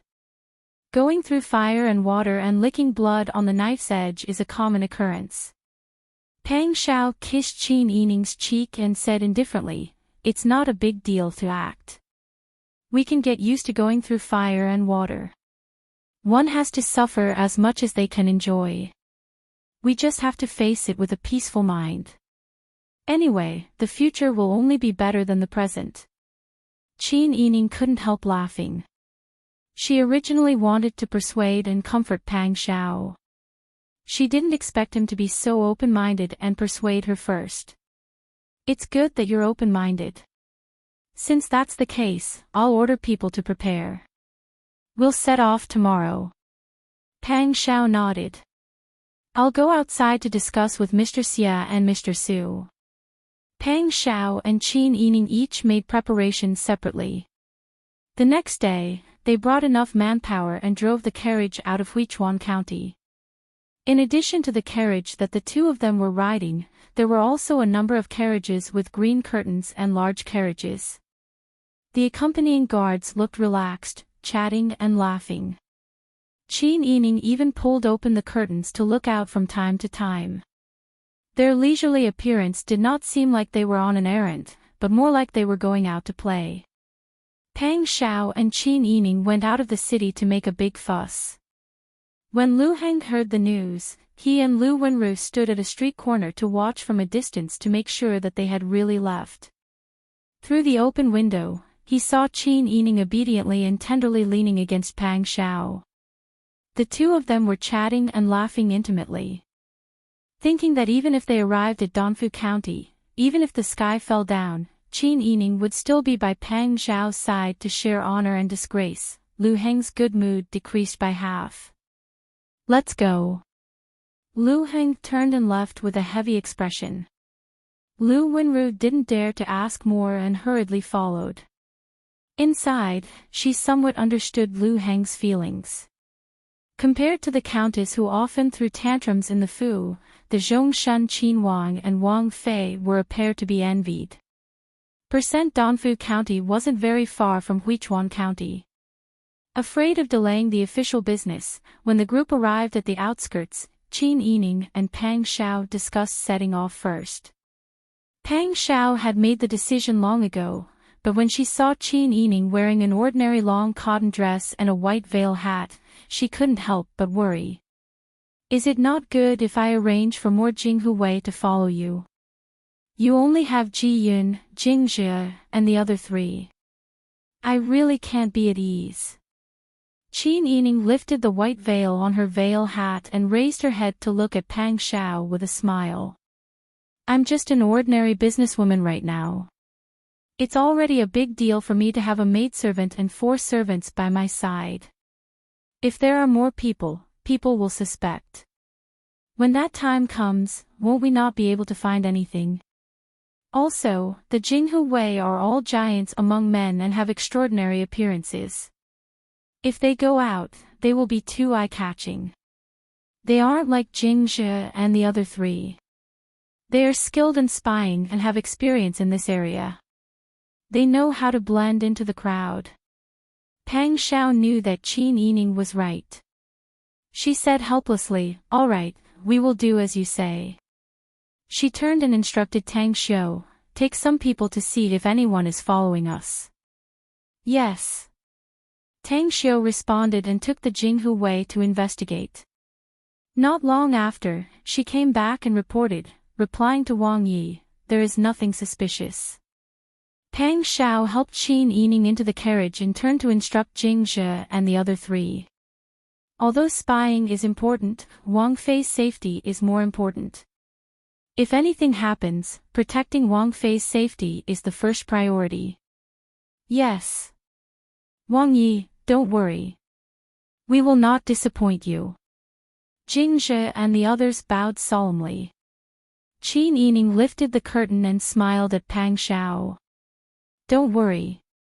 I am going to scout for information. I won't cause trouble. Besides, I am dressed like this and wearing a veiled hat. No one will be able to tell who I am. How can there be any danger? I know you are capable, but I am still worried. Pang Xiao said helplessly. Go. If anything happens, immediately retreat. It doesn't matter if you don't get any information. I will follow closely behind. I don't believe that Qing Weimin will really disobey the imperial edict. I know. Qin Yining smiled and said goodbye to Pang Xiao. Then he instructed Jing Zhe and the others to set off. An ordinary carriage with blue curtains, followed by two large flatbed carriages filled with daily necessities, slowly moved onto the main road. Seeing Qin Yining and the others walk away, Pang Xiao instructed his subordinates, "Let's set off too. We will take the official road slowly." The journey to Dongfu County was very smooth. Early in the morning on the 13th of July, the group of people directly drove the large carriages into the city gates with their travel permits. The summer weather was hot. When the windows were opened, there was only a curtain between the outside and the outside. As they moved, the curtains curved like waves. Qin Yining and Ji Yun lifted the curtains from the left and right sides and looked out through a gap. As a large county with fertile land and developed agriculture, Dongfu County appeared to be much larger than Huichuan County. There were commoners walking on the streets. Judging from their clothes and expressions, it was obvious that these commoners were living very peacefully. "Madam, the atmosphere here seems very good. It seems more comfortable than Huichuan County. The people here are smiling more. They seem to be kind people," Ji Yun said softly. Qin Yining nodded. Although there was a flood, Dongfu County's foundation is still there. The commoners don't have to worry about whether they will starve to death. Naturally, they feel relaxed. Only when they are living peacefully and don't have to fight can they be kind people. Qin Yining thought of Liang City, which was located at the border between the two countries. When the war broke out, couples and fathers didn't even care about each other. It was just a mouthful of food. Whoever ate it would be able to live. Was it for themselves or their family? She saw the warm and selfless side of many people, but there were also many selfish and dark sides. There were many people like her who were forced to escape into the mountains. However, not many people survived. She was indeed very lucky. Outside the carriage, Jing Zhe, young man, and the others had already begun to shake the bell and talk to the passers-by. They began to promote the goods on the carriage. Since they were traveling merchants, they naturally had to act like one. The two carriages moved very slowly. Qin Yining's carriage didn't get too close. He just followed them from a distance and carefully observed the surroundings. The few silver-masked spies had no difficulty in disguising themselves as shop assistants. Each of them had a smile on their faces as they did business with people. Many of the goods they brought were daily items, such as women's headbands, rouge, face powder, and small jewelry that were not considered expensive. They immediately attracted the attention of many people. Some people came up to ask about the price. Some felt that it wasn't appropriate and left. There were also some who stopped and hesitated. Jing Zhe and the others' purpose was to gather information. Naturally, the price of the goods was very flexible. They even accepted barter. Soon, the news that a merchant had come to the city, and that he was carrying rare items spread. Qin Yining didn't show up. He watched Jingzhe and the others do business from a distance. At the same time, he discreetly inquired about the situation in the city. It took more than 2 hours for the carriage to turn the next corner. Jingzhe took some time to approach Qin Yining's carriage and whispered, "Master, the situation here is not right." "What do you mean?" "There are 3 big clans living in this county. They are the Lu clan, the Yuan clan, and the Yu clan. The combined population of these 3 clans accounts for 80% of the county's population. From the conversation, it can be seen that the people here are very united because of this. They are peaceful and have the sincerity of a villager. However, every time we chatted and mentioned that the imperial mausoleum was going to be built nearby, they all closed their mouths. There were a few people who were very enthusiastic about buying things, but they turned and left when they heard about the imperial mausoleum." Qin Yining frowned. But from the register, when the imperial mausoleum was being built, most of the people at that time came to Danfu County. It doesn't make sense for them to be so cold when they heard that the imperial mausoleum was being built. Could it be that something happened to them at that time? That might be the case. Jingzhe said, "Based on our current speed, it seems that our group will need at least 2 days to travel through the entire county. Today, we will take the main road, which is east and west. What do you think?" "Of course." Qin Yining said, "You don't have to be too deliberate. Just mention it when you meet someone who is kind." "Yes, master, don't worry." After the 2 of them finished their simple conversation, Jingzhe happily returned to the handcart like an ordinary worker. The 2 handcarts took the lead, and Qin Yining's carriage followed behind.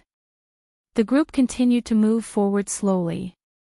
Not long after, they arrived at the busiest part of Danfu County's main street. Qin Yining looked out through the gap in the curtains.